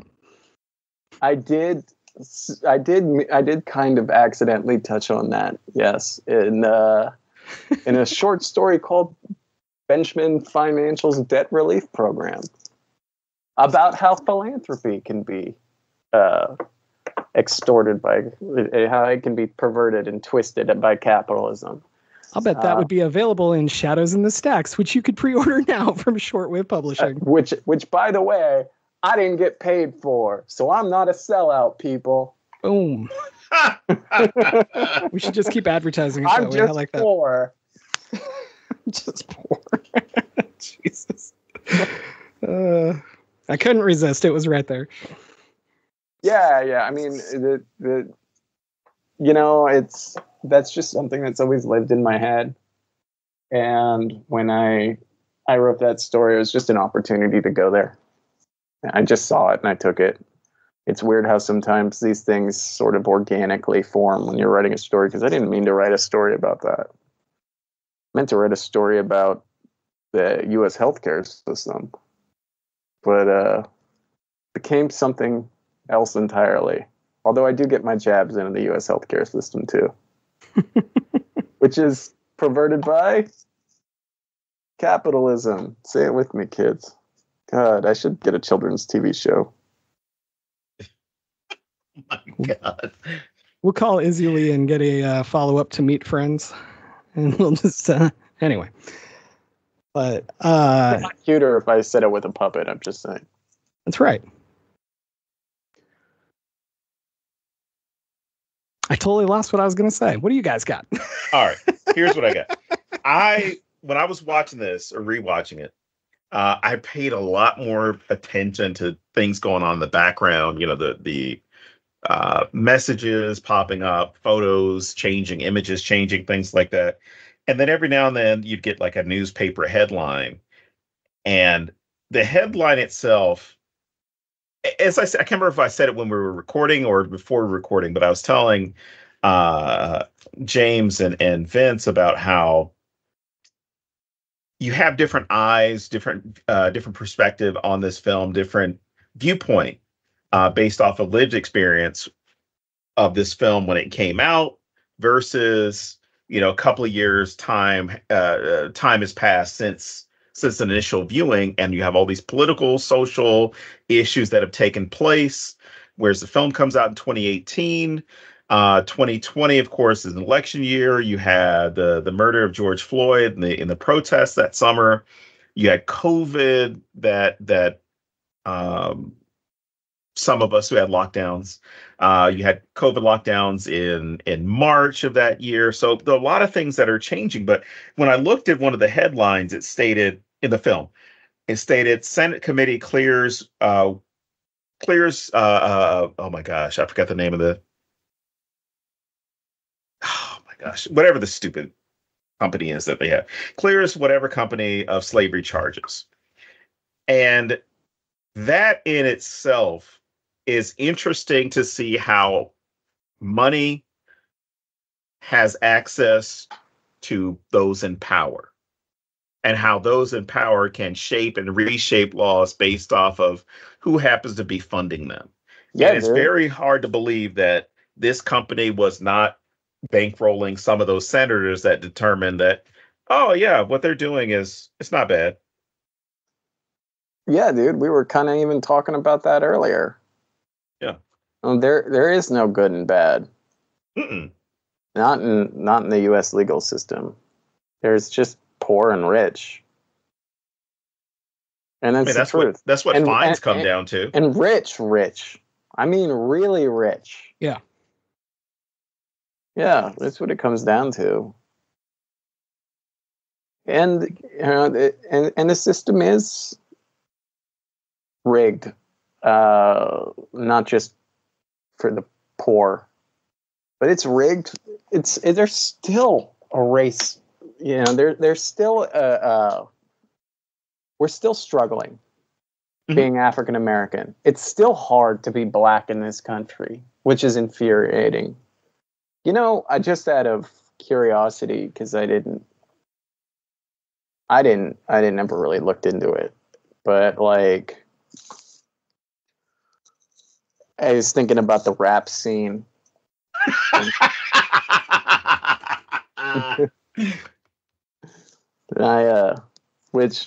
be back. I gotta go. Yes, we're no, yeah. I actually do have a question about that, but finish what you're saying. Oh no, I was thinking about the rap scene and about how I felt like it was a really good metaphor for what you need to do to be successful as a black person in this country. Still, you need to perform for white people. You need to perform. And I weirdly, I got this bug up my ass, and I looked up like the richest African Americans in who are the richest black people. I don't know. Well, one's in Barbuda right now, so running from the. But like, you know, and I don't want to like minimize what they've done, but you know what the names on those lists? I mean, there's a couple of businessmen that I've never heard of. But you know what most of the names on that list are? Performers. You got Oprah, you got Michael Jordan, you got Tiger Woods, you got LeBron James, you got Jay-Z. Yeah. Performers. People who are entertainers. People who are these, you know, they said dance for me and you danced really well, so here's some money. I would be curious if the 10 richest white people in this country, how many of them were performers? I'm going to tell you from looking at that list, the top 10, no, none, 0. I don't know. Maybe Taylor, by the time that this airs, that Taylor Swift has surpassed them.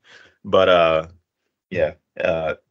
Dude, what's Oprah worth? Like $4 or $5 billion. $4 or $5 billion? Like it might be more now, but after she did her Jenny Craig thing where she's like, I am going to get rid of my stock. And Elon is worth, I mean, I get, is Elon a citizen at this point? He's a citizen, but count him as an American? No, I don't want to count him as anything. I know you don't want to, but does he have a green card? Can he? I think he's got his citizenship, but I'm going to tell you right now, it's still one of those things where I'm like, it doesn't really count because you made the money before. Only because the money was made before he ever became an American. Okay, you want to talk about billionaires that made money, that made money in America. Okay. I mean, no, what I'm saying is like even he if we did count him as that, he still wouldn't. You'd still have so many more people behind him. Of course, there's so many names. Your Bill Gates and your Warren Buffetts. There's a number of billionaires that didn't have to put on a song and dance to, like a literal song and dance to get successful. And I know some people are going to hear what I'm saying and it's going to rub them the wrong way. It does almost sound like I'm minimizing their accomplishments, but I'm not trying to. What I'm trying to say is that had to be the entry point for them to get there. And that's what's crazy to me. That's fascinating. And I love Taylor Swift. Don knows this, but when you bring up Taylor, people and you're talking hang on. No, I have a legit thing here. God damn it. When you talk about Taylor being a billionaire, every fucking time people say, well, she writes her own songs. She plays 5 instruments. It's always these added things. I've never heard anybody say Jay-Z writes his own lines.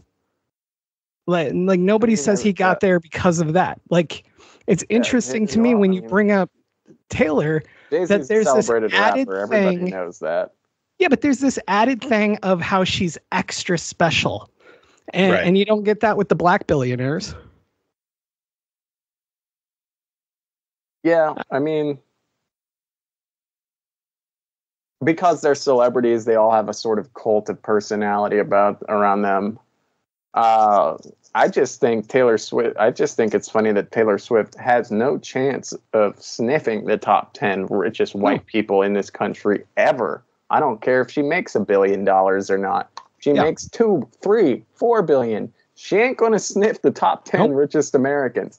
And she's she might be a very wealthy, successful woman, but she's somebody who is also coming from entertainment.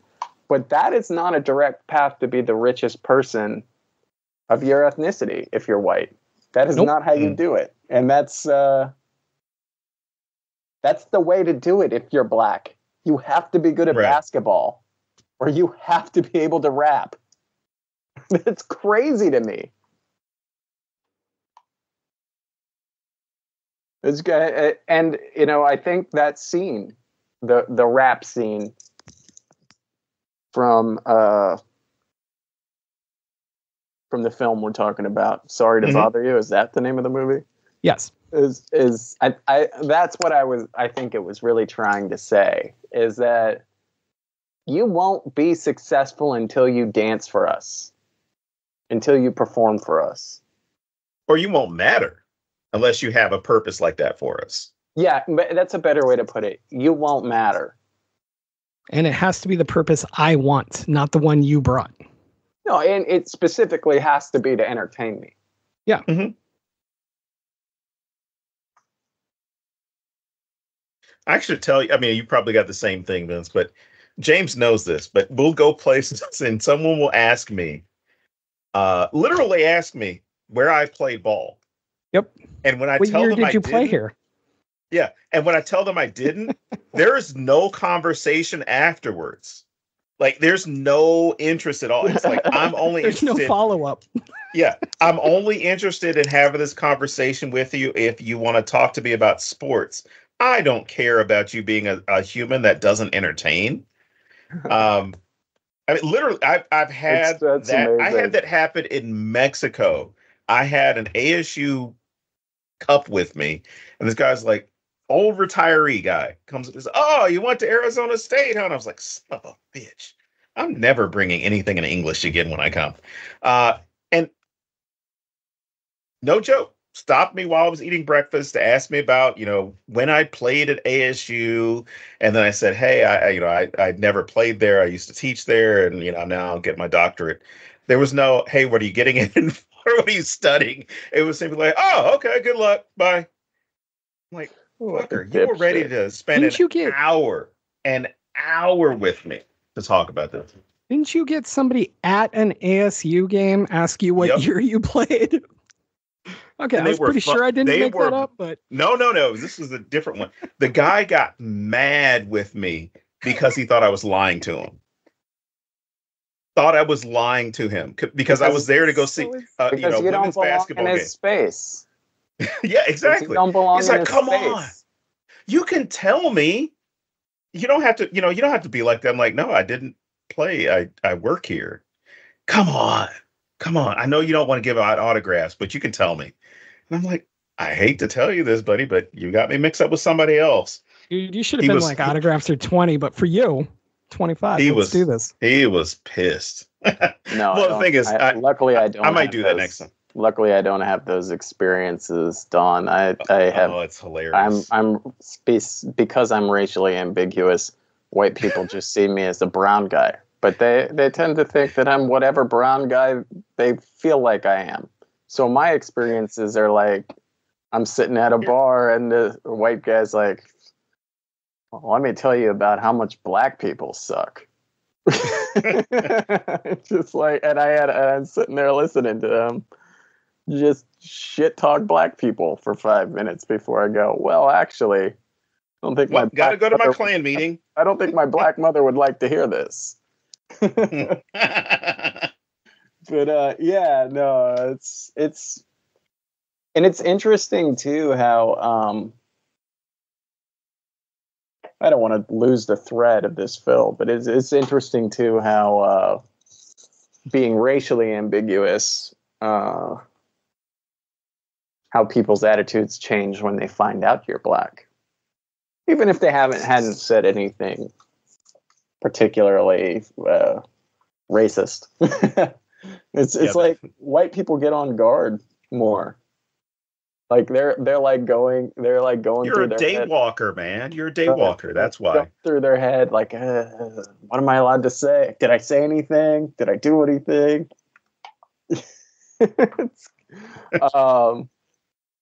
But yeah, like I would be like, on dating apps, right? Match with a girl, and she'd be like, "What race are?" And like a lot of light skinned girls would be like, what are you? Are you Latin or something?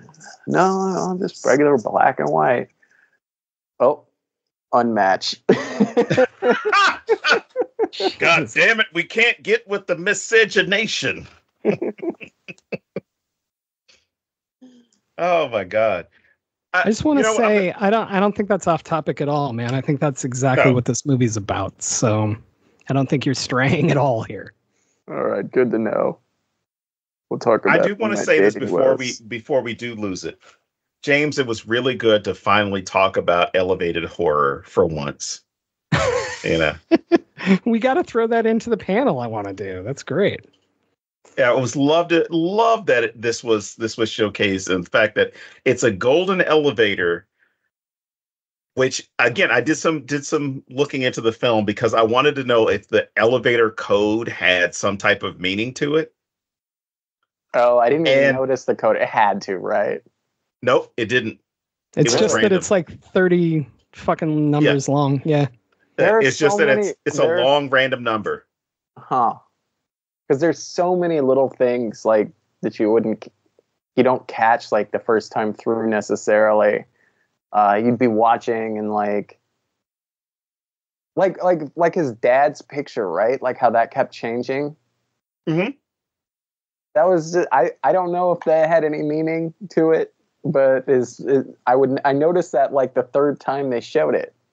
I took that as part of like trying to find your identity or like the lack of identity or that kind of thing. Like trying to figure out who you are. Well, if you put that with Langston and Blank or just Mister, you got that same aspect of it's that subconscious or it's what's going on in his own head, because you see those reactions that like you pointed out, Vince, where the dad's happy at one moment. There's one moment where the dad's picture is doing the power fist because they're going to go on strike. So you're getting this idea of like these are the things that his dad would have definitely supported. But the whole idea of now you're selling out, you see that picture just kind of go to like, he's just making disapproving looks the entire time.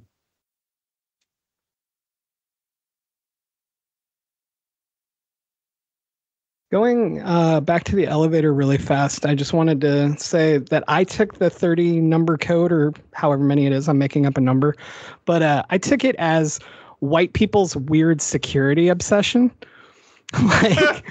Like this code's so long that nobody could randomly guess it kind of thing.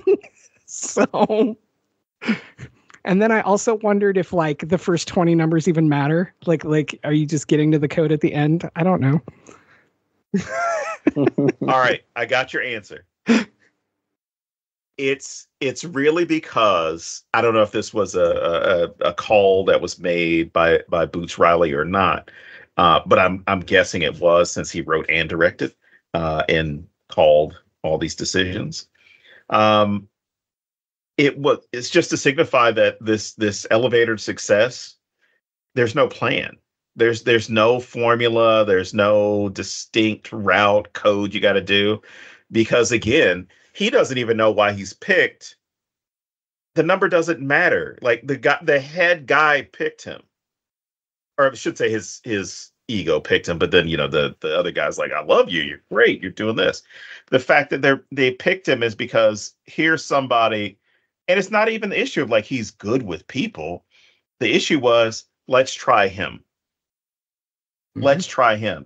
And in fact, we're going to try you because we're going to put a workforce of Equisapiens out there, and we need you to be our Martin Luther King. Which, God, that was so wild when he proposed that. Well, not only that, it was fucked up because you're kind of like, is the only black person Dr. King? Or is this more of an issue, which I'm sure there's something written on it by Boots Riley. Is this more an issue of this is the white gaze towards black people, as far as like, MLK is the guy who's going to rein you in. MLK is the guy who can speak for all black people. MLK is the guy. Not only that, MLK was not what Armie Hammer's character is referencing is we need an insider. He's referencing the COINTELPRO program from the FBI, where they got black people to infiltrate civil rights organizations. Dr. King wasn't one of them. Dr. King was the target of that shit. So even the idea that I'm going to present this as you get to be the Dr. King. So basically you want me to do this and then become a martyr is what you're asking, is what he's essentially asking. Because what is this whole thing about? I'm going to do it for 5 years and then you're going to give me some made up sounding antidote to reverse this horse status that I have. Like, it all just sounds like I'm going to say these things that this black person is going to like to hear and they're going to agree to it. I'll say Dr. King. If I say it 3 times, they have to stand up. Actually, you know what? Fuck that. I say Dr. King 3 times, and they take a knee and raise their fist in the air. I was just like, you know how that story ends, right? Like maybe that's not the person to draw this comparison to. Like, I don't know. Call me crazy. I don't think that's a good way to sell me on something. Like you could be like this guy who got shot. That's like saying I'm going to be a politician like Bud Dwyer. You know, like not a good association with, you know, as far as like those names and what happened to them in the you know, when things came out. Right. Yeah, it's I don't know. It's just, you didn't ask him to be a Malcolm X. I know that. Well, here's the funny thing. Like, I might have set you up here. Yes? No. This is 2018, right? There's always been beef in the Black community. Always. Like, there's always like two. Well, I shouldn't say there's always two, but there's typically 2 schools of thought, right? So from the Reconstruction period through Jim Crow, it was Booker T. Washington versus Du Bois.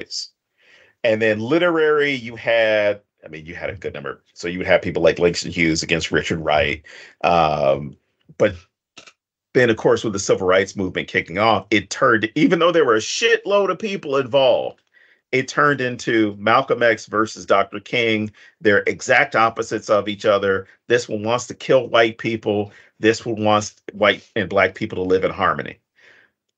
Both thoughts were completely wrong because, one, Malcolm X wasn't looking to go out and kill white people indiscriminately. And then 2, Dr. King didn't say any shit about, you know, white people and Black people getting along, or I'm sorry, white people and Black people being judged based off of their skin color. He was saying, I want my children to not be, judged based off of their skin color. So a lot of misteaching, misrepresentation of King. But yeah, it was interesting that would have probably been the limits of his understanding. It would have been King and Malcolm X. And I want a King on my side. I don't want a Malcolm X. I want a guy who's going to pressure the system, but I want somebody who's not going to apply pressure to the system. If that makes sense. Yeah.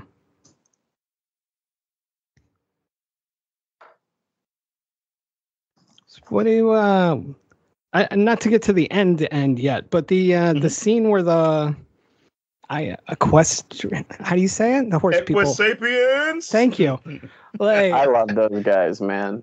They like were like, it reminded me of like Ninja Turtles. I want like a Saturday morning I need a Saturday morning cartoon show with them. With their cocks out? Oh, absolutely. Maybe they could fight crime with their huge dicks, and there'd be like these 2 cops that would be their catchphrase. Like the Ninja Turtles go cowabunga, and they would be like, rock out with your cocks out. Hell yeah. See? No, I love the scene with the like the fights in the streets with them. Like I thought that was so well done, and just so interesting how our main guy Cash is like, you know, safe but not safe during it, and like just. I don't know. I would have liked to see even more of that fight, but I thought it was just insanely well done to like get the point across in a short amount of time. And it's still like, absolutely. There's only so much horsecock that we can CGI at these rates. Could you imagine how much horsecock we could have gotten with like a Marvel budget? Oh man, amazing. But yeah, sentient. Oh man. You could have gotten somebody to play the horsecock. Ooh, just Vin Diesel. Vin Diesel would be a great horsecock. I am horsecock. Yeah. That'd be fantastic. Well, I was going to say Andy Dick, but never mind. He'd be the white voice for the horsecock. I think The Rock would do a good job. The Rock, you wouldn't even have to CGI kind of a that. penis already. Yeah, that's what I mean. You'd be saving money on the CGI. Just paste his head on there. Good God. Oh man, I do really like the use of David Cross and Patton Oswalt as the white voices. That was funny. I thought that was absolutely fantastic. I also like how they're very similar when you're only listening to their voices, but still different. Mm-hmm. Like, I thought that was pretty great. Well, not only that, like, you've got David Cross and Patton Oswalt, right, playing Cassius. I'm sorry, you playing different voices. I'm saying these are different Cash voices, but you got that. You got Tessa Thompson, you got Lakeith Stanfield, you got Omari Hardwick, but then also in addition to that, you got Danny Glover, who we talked about, and Stephen Yeun, talking about Armie Hammer. But the Equisapien was Forrest Whitaker. I didn't know it until the second time I watched the film. Like, you got an Oscar award winning, actor who is also an activist as well, just like Danny Glover. It's kind of like, I understand what this movie is about, but I just want to know what the pitch was from Boots Riley to Forrest Whitaker of like, hey, look, doing this movie, I need you to play a horseman. Oh, you mean like no, none of that mythical shit. I want you to be a horseman. So like riding a horse. No. And I could imagine like 30 takes later, it's like, all right, you are going to be the voice of a human horse. Like Mr. Ed. I would just love to see that interaction of where he's just trying to convince him to be this. And he gets it. And it's like, yeah, fuck yeah. I'll be, what's the wardrobe like? Get to have your horse cock out. That's what I'm talking about. It'd be great. I've spent way too much time thinking about this. Well, that, and I did also realize on my second viewing that Rosario Dawson is the voice of the elevator. Yes. I did not know that. Very interesting, considering the words that come out of her mouth in that one. And as you all know, you don't go ask them out, but before you say words like that, but the stuff that she was saying. You can absolutely go ask them out. Just make sure you douche your ass first. See the things you learn on our podcast? We're here to help you. That's the reward you get for listening this long. Yes, go ahead. This is the other thing that I thought was kind of funny because, again, there's so many layers, there's so much depth to what's being presented. But even the idea when they're describing this idea of, what you're going to be for him, what you're going to be for Lift, right? The Armie Hammer. It's like, oh, you'd be like a cunning raccoon or a snake or a tardigrade. These are not all animals that have, the best marketing. Because tardigrades are kind of seen as parasites because they will, because even in the Marvel movies they made fun of them, like, oh, watch out for watch out for the water bears, watch out for the tardigrades because they'll eat you. And the idea that they are able to survive and adapt in all these different types of scenarios, but also all these different types of biomes. But the fact that he calls them not just a raccoon, but a cunning raccoon. For those of you who don't know who are listening, within the Black community, the raccoon has a couple of meanings. One, it's a racial slur used against a Black person by a white person. Just negative attributions to it. You're stealing, you're stupid, you're fool, whatever. You're doing something that you shouldn't be doing. And then there's the other one, which is Black to Black, which means that you are a turncoat, you're a traitor, Benedict Arnold, you're a sellout. And the idea that they start off with you're a cunning raccoon just blew me away because I could easily say snake. Tardigrade sounds like a funny addition, but I'm starting off by saying you could be a cunning raccoon. But all I heard in my head was you're going to be a coon. And it just depends on whose coon you're going to be. Are you going to be the guy who's going to be the butt of the joke for Lyft? Are you going to be the guy that he makes fun of? You're going to be rapping for me. You're going to do all these things for me. You're going to be that foolish, goofy, ridiculous coon. Or are you going to be that traitor, that person that looks at the people that he's around, the community that he's been in, and says, fuck you, I'm getting mine. I mean, there's a lot of good stuff there. Like, the one thing you don't want to be called, if you're a Black person, especially if you're a Black person in the South, you don't want to be called a coon. And then there's the other aspect. I did forget there was a third one. There's the verb to cooning. And that was what he was doing when he did the fucking rap shit. Cooning is just simply overperformance, over exaggeration for white eyes or a white audience. And the fact that they were like, oh, sure, you can rap. It's like, I don't rap. And the idea that you're going to be removed from this circle, removed from this opportunity because you said no. You can't say no to a guy like this. All he understands is yes. And I'm sure he's been to an island or two. The character, not, I don't know anything about the individual. Well, just say it. I don't know. God damn it. There are rumors. Look, I'm smarter than Aaron Rodgers. I'm not going to say anything that's going to get me sued. Most people are smarter than Aaron Rodgers. Well, that was my point. So let's go to the end. Like I'd like to watch somebody sue me. Like, motherfucker, I'm a millennial. I got any money? I took your rights to Midnight Monster Madness. It's gonna cost you more money to sue me than you're gonna get in return. Trust me. You ain't getting shit ever. I'm a writer. It means I'm poor. Look, man, don't make it sound so bleak. So I want to know your thoughts on the end, Vince. Like, I've seen this probably 7 times, so I just sit here looking forward to the final minutes of the movie. Having no idea where it was going, having not seen it before. How did this end? How he transforms into a horse, and then attacks. Yeah, he gets that horse cock finally. But he was the showing up at Army's house. I love that part. I mean, I guess I never really put too much thought into it, so it felt like a feel good moment, like a motherfucker is getting what he deserves for once. But I don't know. Are you guys going to pull deeper meaning from this? If I don't have done my research so much as I took it to mean the only way we can stop this is to actually fucking stand up, because America doesn't do that. Like, you look at like France and shit where they hit the streets and they they solve shit sometimes.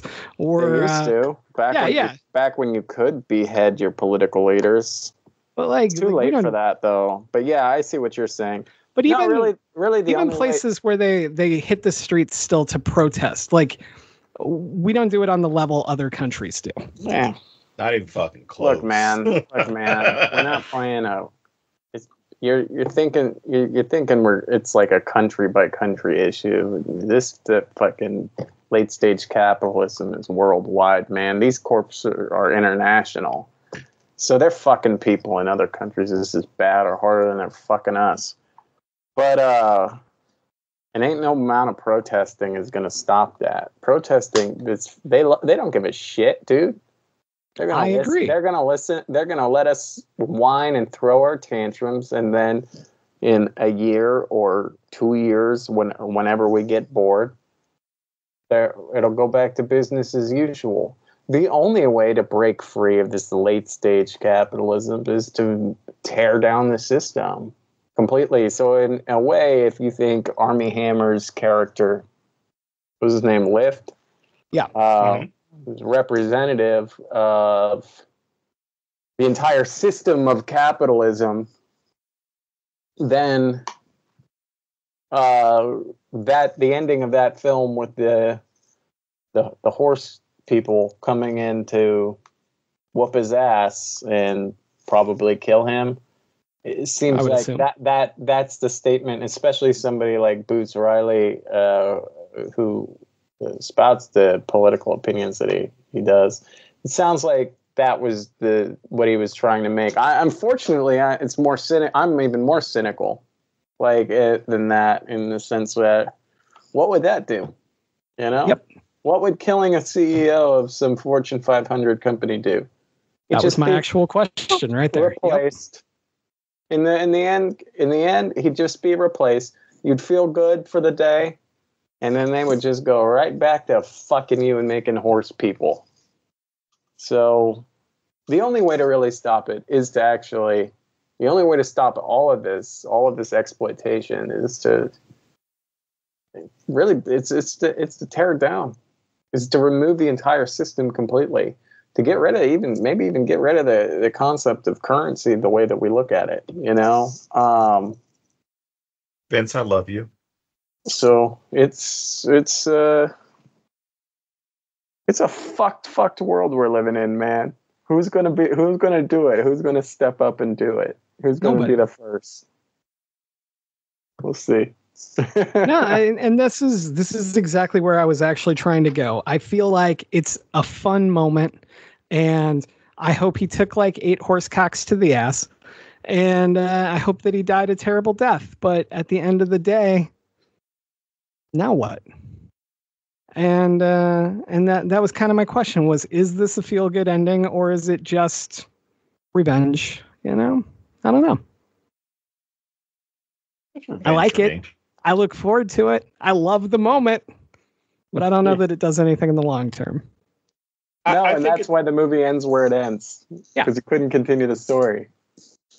I think having it end where it does opens it up to it. Also demonstrates that these are people that are affected by this, even after this. Let's just say this leads to a systemic collapse, right? The Equisapiens, Cash, and everybody else who's been experimented on, right? They don't get to go back to normal. Like, they've been impacted, they've been abused by this system.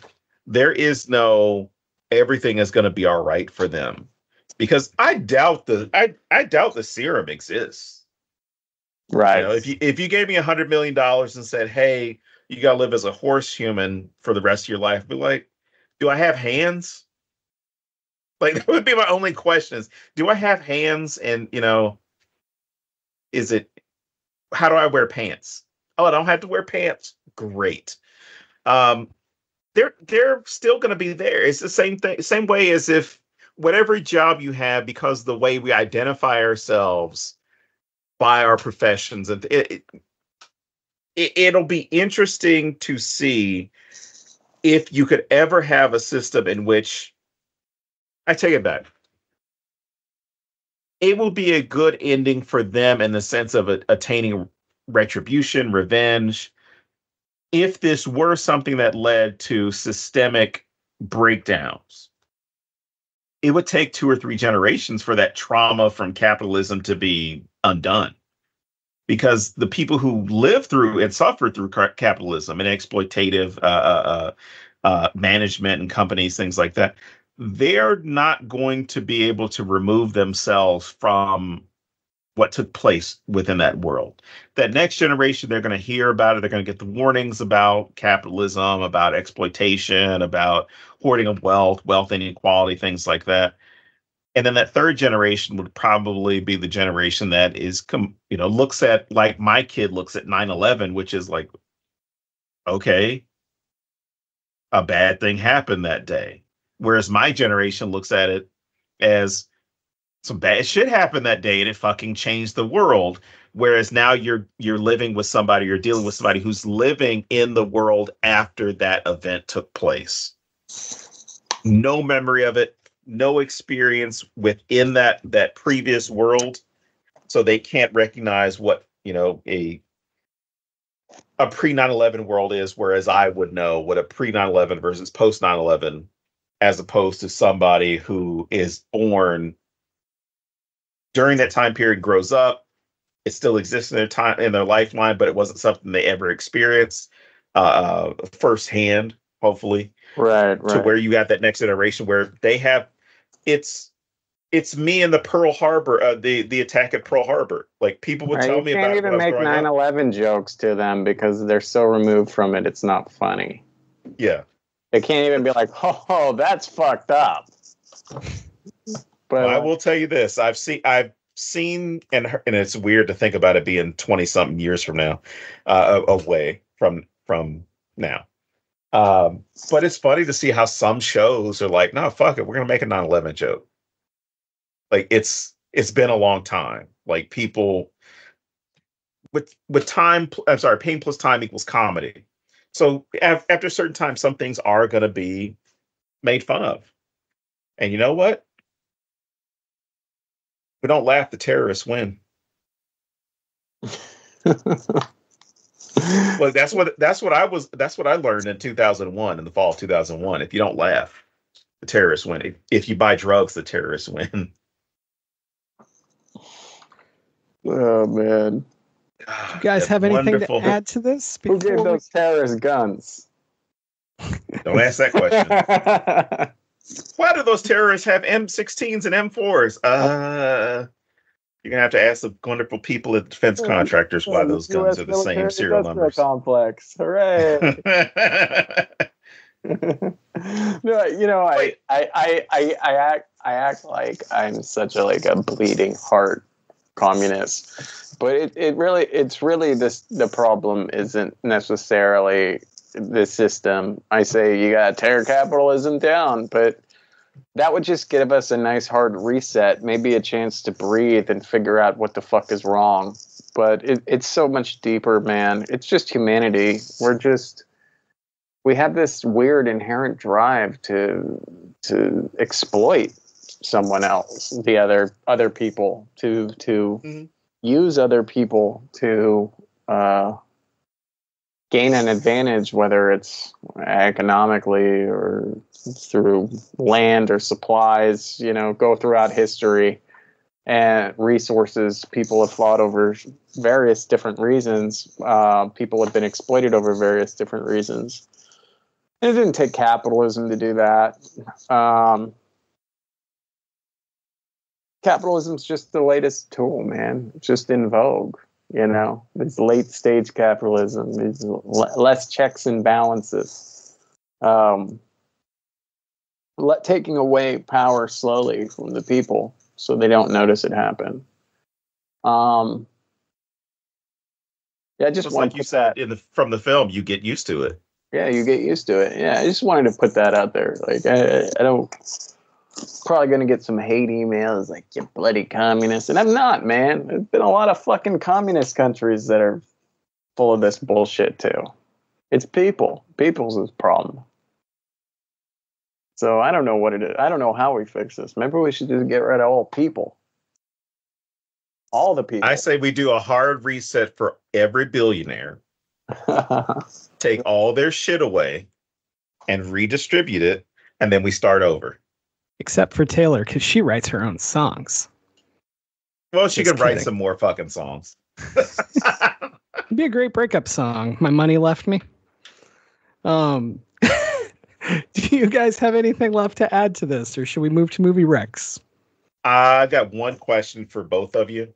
Now I know the answer's probably I would take the horse ruined. cock. God damn it! All right. What's your question? I said, if you were going to be put on death row, what would be your final meal? Horsecock. No. So anyway, the idea is, as far as this animal, like choosing this animal is very interesting. One, because of the historical significance that horses would have had with being categorized as livestock, and human beings in this nation's history not being considered human, but being considered animal. If this were an option, what animal would you merge with or mutate into, or whatever happens after you snort the cocaine that's not cocaine?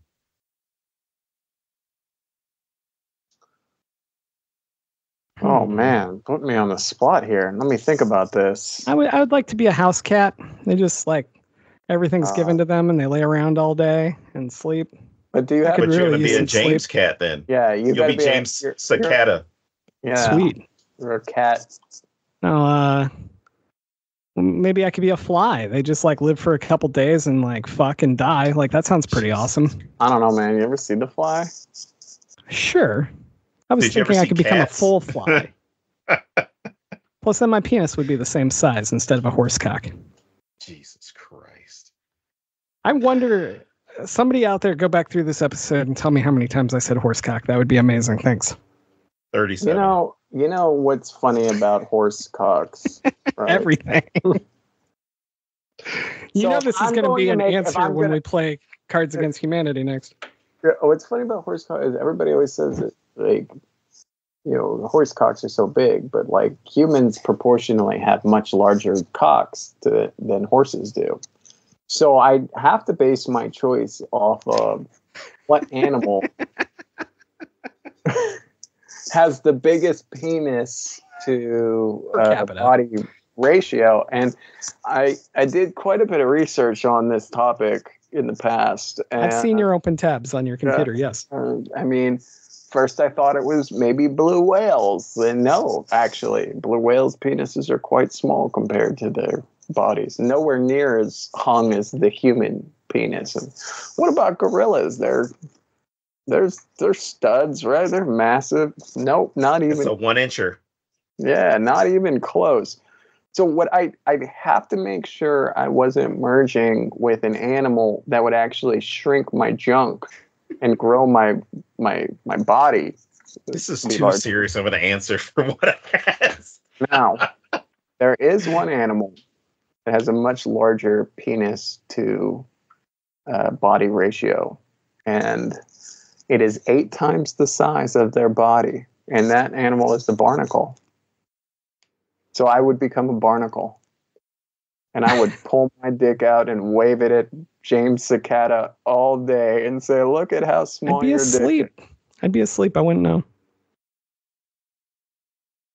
Well, but did you keep reading that it can actually be 40 times their body length? That's the most amazing part of this to me. Even better. It allows them to mate with other barnacles that are some distance away. Let me tell you, and I like the laziness of that. I'm that human-animal hybrid in the locker room of the human-animal hybrid gym, walking around with his towel off, throwing his junk all over the place, just like putting his foot on the bench and leaning over and saying, "Hey, you catch the game last night?" I'm that one. Wow. And everybody would be like, "Oh man, the barnacle dude is showing off his giant dick again." I'm gonna call you Barnacle Dude from now on. Do it. Call me Barnacle Dude, and then tell people it's because of my genitalia. Actually, I would like to mix with a cephalopod. Because I just looked up animals that are deaf and don't have to listen to this shit. And so, cephalopod. What about you, Don? What would you merge with? Other than me, obviously. I was going to be nice and just simply say a very obvious answer, which is the humble panda. Mainly because, you know what? They're probably one of the most chill animals in the world. They will leave you alone as long as you leave them alone. And, if people want to take pictures with you. If you combine the words panda and pussy, you get oh god, pussy. I thought you were going to say pandussy or that too. Whatever you want to call it. Jesus Christ. I call it a crime against nature. All right, let's move to movie Rex. So, Vince, you're the guest. If people liked this, what else do you think that they should watch? Recommend movies? Sure, why not? Sounds good. How many times have I been on this? And I can go first if you want. I've already ruined mine, so no one's waiting for me. IMDb of Big Titty MILFs 8 up on my computer. Jesus Christ! So people should check that out. Is it pretty good, or why do they do porno like IMDb? I feel like it's like I'm being kind of like an elitist by even suggesting that pornos shouldn't have IMDb pages because they're working actors. They work hard, but like hard. It is. Yeah, they have to take pills for it sometimes. But like, why? Who's going through there? Let me look at Dino Bravo's films here. Actually, I guess it would be pretty pretty useful. I've never thought about using IMDb for porn, but it makes sense, right? Sure, you can find the people that you want to watch more of their films. Dino Bravo has been in... Jesus Christ. Wasn't Dino Bravo a wrestler? And a member of the Mafia. He was in... His last film was This Is Not Canadian Slumdog Millionaire.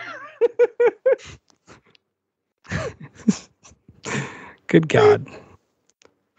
This is not Slumdog Millionaire. This is not Airplane. God damn it, Vince. What's your recommendation? I was trying so hard to wait past you snapping first. That was great. That's not a snap. I know. That's also one of his movies. Guess if that's not a snap. I guess if you like weird, bizarro films, it's sort of a totally different vibe, though.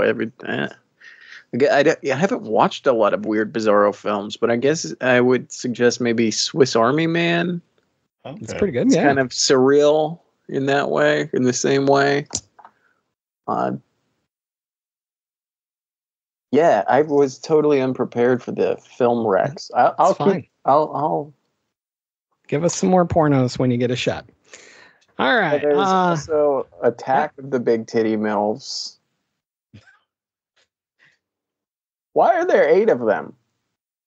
Why wouldn't there be? There were 8 7 previous films. I mean, see what Kayla Cupcakes has been in.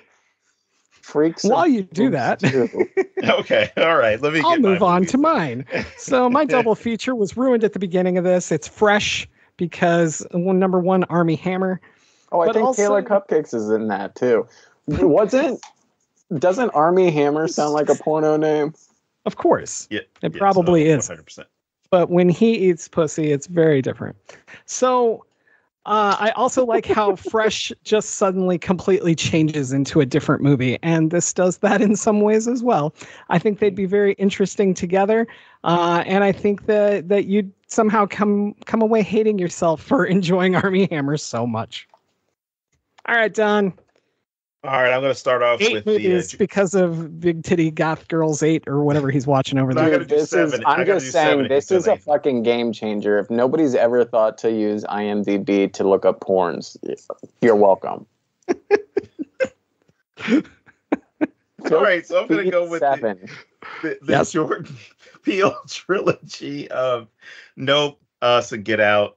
They Live. Vince is going to add Get In. Get In. Part 9.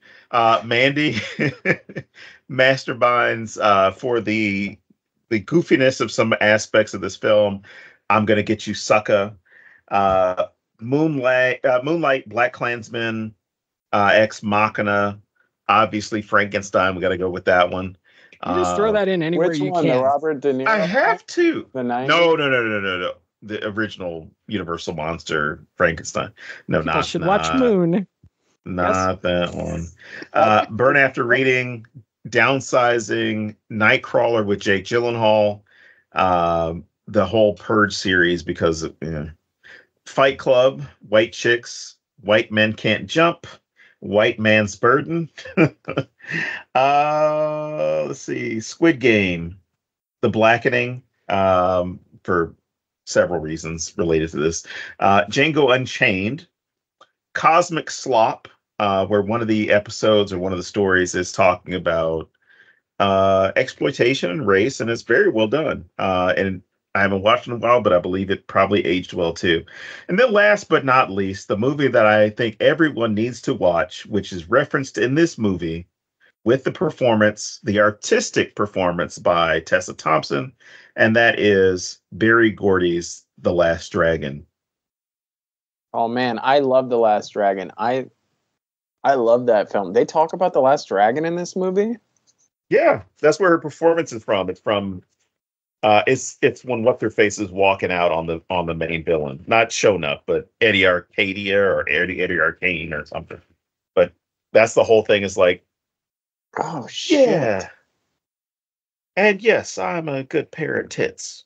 I was like in Burbank at a random con, and The Last Dragon dude was there, just sitting at a table doing photos, and I almost got a picture. Thought about it. Man, they need to remake that. Why are they remaking the fucking Crow? Because maybe they'll do it in a state that isn't a right to work state when they're making this one, so nobody gets killed. I just assumed it was because Sting retired. I was just looking at the nipple test. Good timing. All right, let's bring this back to you, Vince. Where can people find you online? Where can they get Midnight Monster Madness and anything else you want to push? You can get Midnight Monster Madness or the anthology that I alone edited. There was nobody named James or Jared involved. Or you can find both of those on Amazon. This comes out on the 15th. Yep. They're still available for pre-order. Get it now, guys. Get it now. You'll thank me for it. You will. You'll say, Vince, that was the greatest book I've ever read in my entire life. Thank you for that. And I'll say, it wasn't all me. I had some help. I let James feel important while he rubbed my feet while I was doing all the hard work. You had me rub your vussy. Did you say vussy? His vussy? Yes. Yeah. That's a good one. I like that. All right. Let's wrap this up. Nobody's listening anymore anyway. They hate us. So rid of the word bussy. Yeah. I suppose that wraps it up for another week. So for now, I'm James Cicada and saying James Zebeda and Sasabud, and I don't know. I have a lot of names. Yes. Hi, everybody. I want to let you know that this is Don, and we will be back next time with another episode of the Necronami.com.